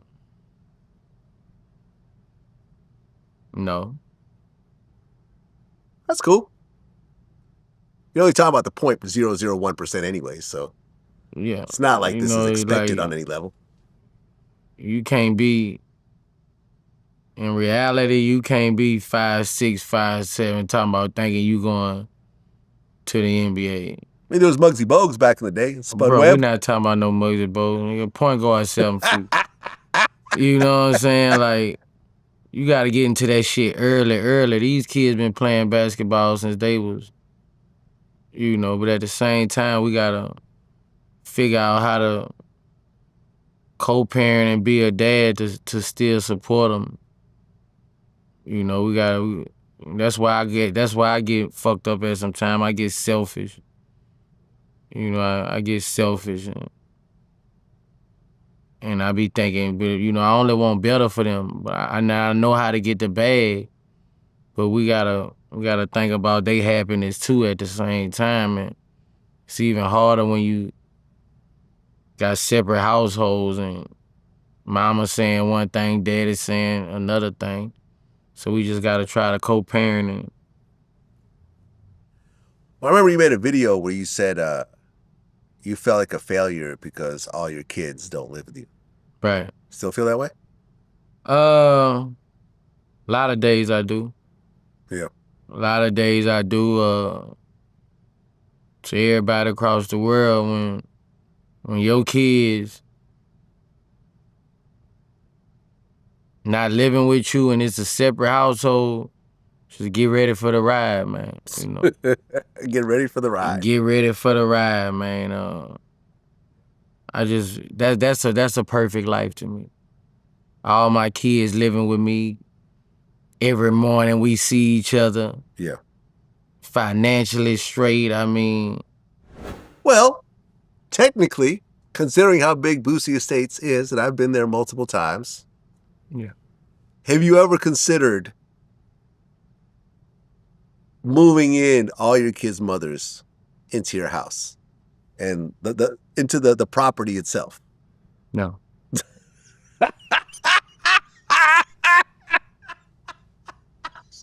Have you ever actually thought about it and said, okay, let me...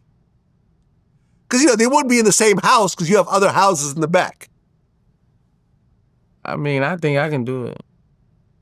I actually think I can do it because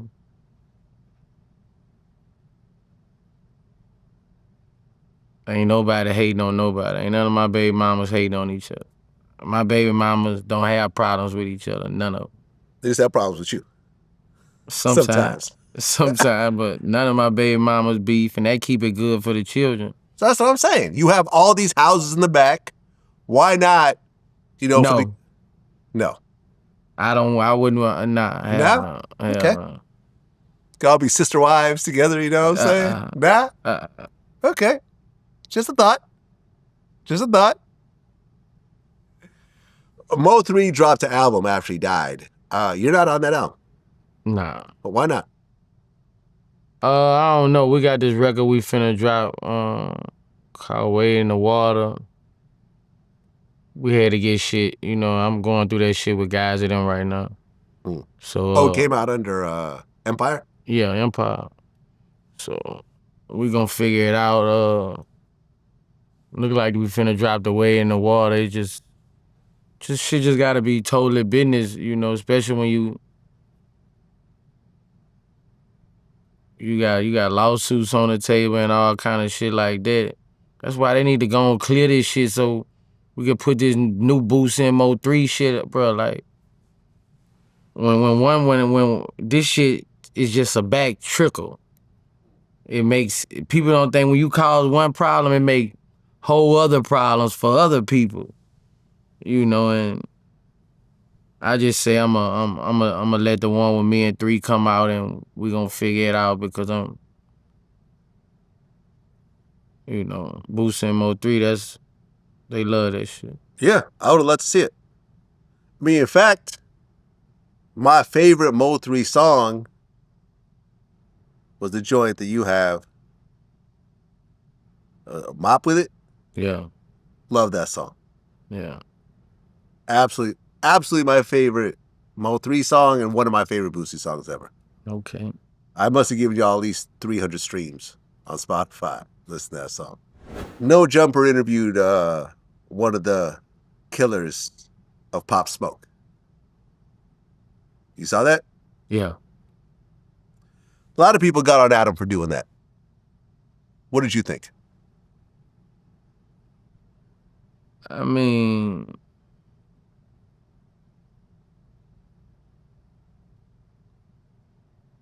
it ain't no respect no more, bro. What do you mean? I mean, when people do shit like that, like they just thinking about clicks, bro. They not thinking how much this. They just really doing their job, bro. But they not thinking at the same time how many people this gonna affect. Like how much shit this shit can start. Like, when I saw it, I was like, damn, bro. Like bro, he could have got himself smashed. Who? No Jumper. Adam? I'm just saying, this niggas from New York could have been up here and went right over there and sprayed the whole motherfucking thing up, thinking somebody's still in there.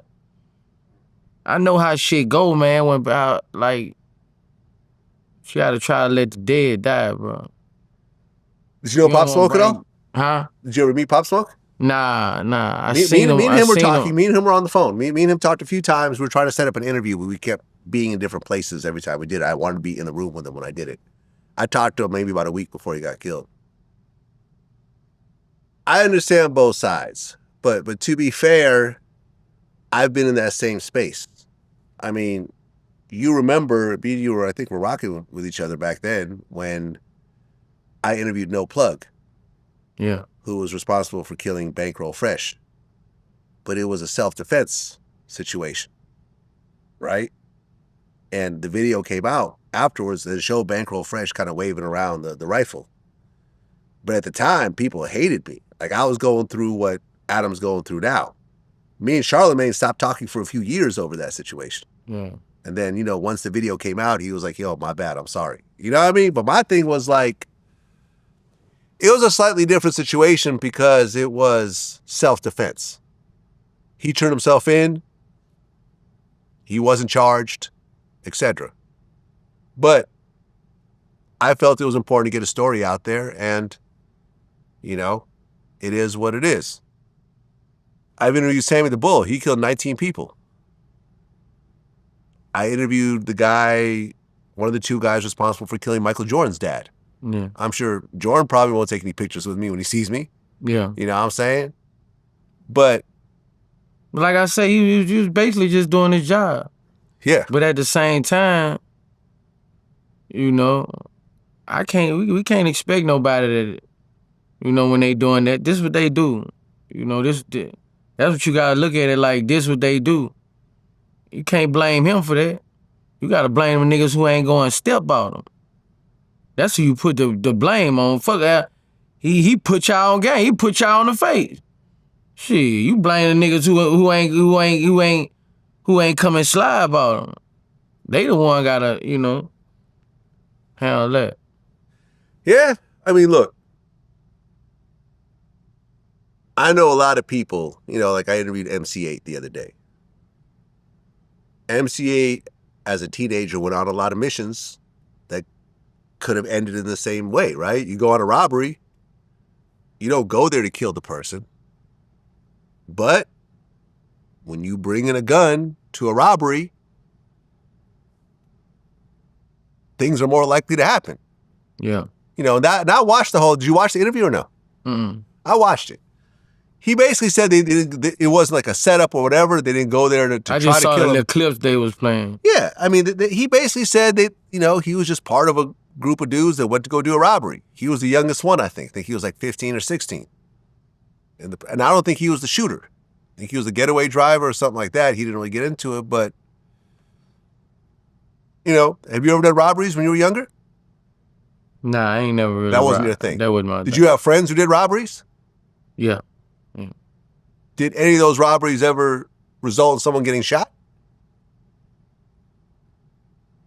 Allegedly. Allegedly? Yeah. I think to a certain degree is like everyone loves the gangster shit until it hits close to home. And then everyone hates the gangster shit. And I don't personally bash Adam for doing that because at the time the interview was pitched to me as well. And I said, now, me and Adam actually had a conversation about it. And I just said, I'm cool. You could do it if you want to do it. I passed on it and he ended up doing it. Yeah. And, it is what it is.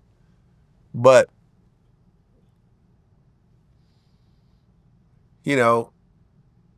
that dude decided to speak on it. He came in as he was underage when it happened. Hopefully he'll learn from this and turn into a person that doesn't do this again. Or it may go the other way. Or he may be known as that killer who's got that reputation and he's going to be 10 times worse. I don't know, man. I interviewed Curtis Wall Street Carroll. He had whatever. He was given 40 years in prison because he was involved in a robbery that ended up, with someone dead. And now he's like a real estate. Sorry, he's a stock investor that's helped out a lot of people and everything else like that. And as a teenager, you do a lot of dumb shit. I am sure as a teenager, you've done a lot of shit that you definitely regret as a grown man. Yeah, man. I mean, when you're a teenager, bro, man, you don't know any better. You know better, but you trying to show better. Yeah. Our teenagers, bro, when we was, our teenage days, bro, we get at you, bro, yeah. We get at you, especially when there's older people around, which in this case, it was the case. He was the youngest one, I think, out of that crew. Yeah, man, it's sad. Like I said, I was a big fan of Pop Smoke. I really was. Yeah, I was bumping Pop Smoke. Pop Smoke, that whole New York drill movement, the 504s, the Sleepy Hollows, the Chef G's, and all that really came from Pop Smoke. He was the one that really laid down the foundation of that. Yeah. And him passing away opened the door to a lot of these dudes becoming rich and famous. And I was mad that I wasn't able to interview him because his story never came out. See what I'm saying? I would have, the type of interviews I do, you would have at least had a story. I remember I cussed out his manager because he like dropped the ball trying to schedule the interview or whatever. But like, he was a good dude, man. He was on his way up. He just had an album with Travis Scott. Like, he was really like about to blow up. And, you know, it was sad, man. It was sad. Rest in peace, Pop Smoke. Last question. This is a little bit different. We've done a ton of interviews. So you know me pretty well. You know my interview style. A lot of people criticize the way I do interviews. If you were to say what I can improve on when I interview you, what would that be? I don't know. I'm trying to see what I don't like that you do. You know, sometimes you try to put somebody else's mind on side of my mind and flip it. Okay. That's what you try to do. But they mind don't think like my mind. Okay. So you can't compare the two. You can't compare the fucking two. Well, if this person did it, no. Motherfucker, no. His mind is not. I know we are two different minds of everything. So you can't make me see they mind because I already got my mind what? Made up. This shit born in me. How I'ma feel. So you can stop trying to twist it. Stop trying to twist it. You good at that. To make it a fucked up person and a person. I was not expecting that answer. What have I heard? I heard that I interrupt my guests. I've heard that I try to put myself too much into the stories, you know, to the interviews, my own personal stories and, you know, frame of mind. But, you know,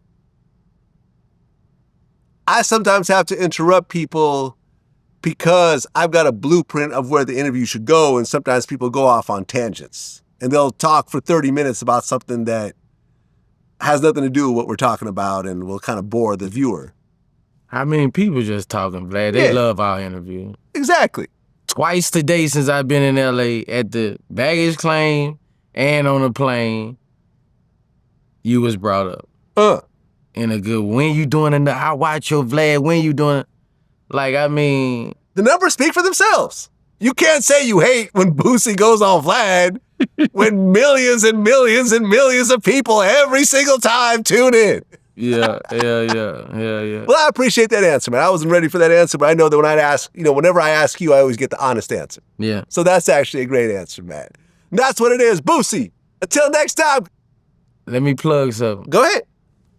I got my album coming out with Daz Dillinger. Oh, that's finally coming out. Yeah. You've been talking about that forever. I think we're gonna drop like September, October. Okay. Finna see billboards all over LA. Okay. I got back with my old in-house producer too, Big Wayne. Me and him finna drop an album also. I just dropped the Russia album. I'm waiting to drop my next film. It's called Twins. I'm getting my Eddie Murphy on there. I'm playing different characters. Oh, you're gonna be like the Clumps? Kinda? Something like that. Okay. Something like that. But and I'm just working, man. I'm staying focused. I'm finna go get that international money now. I got a lot of people calling. Good. Good. I love it. And I'm just working, man. That's what it is, man. Once again, the way we started, congratulations on beating your cases. No more ankle monitor. You can move around. The passport's back. You ain't got to be stressing out. Yeah. Super happy for you, man. Like I said, I think I was the first person to actually announce that you were officially off. Yeah. You know what I mean? Me and your lawyers have a good relationship. which is interesting. You know, I don't know any of the guests that I have where I actually fuck with the lawyers as well.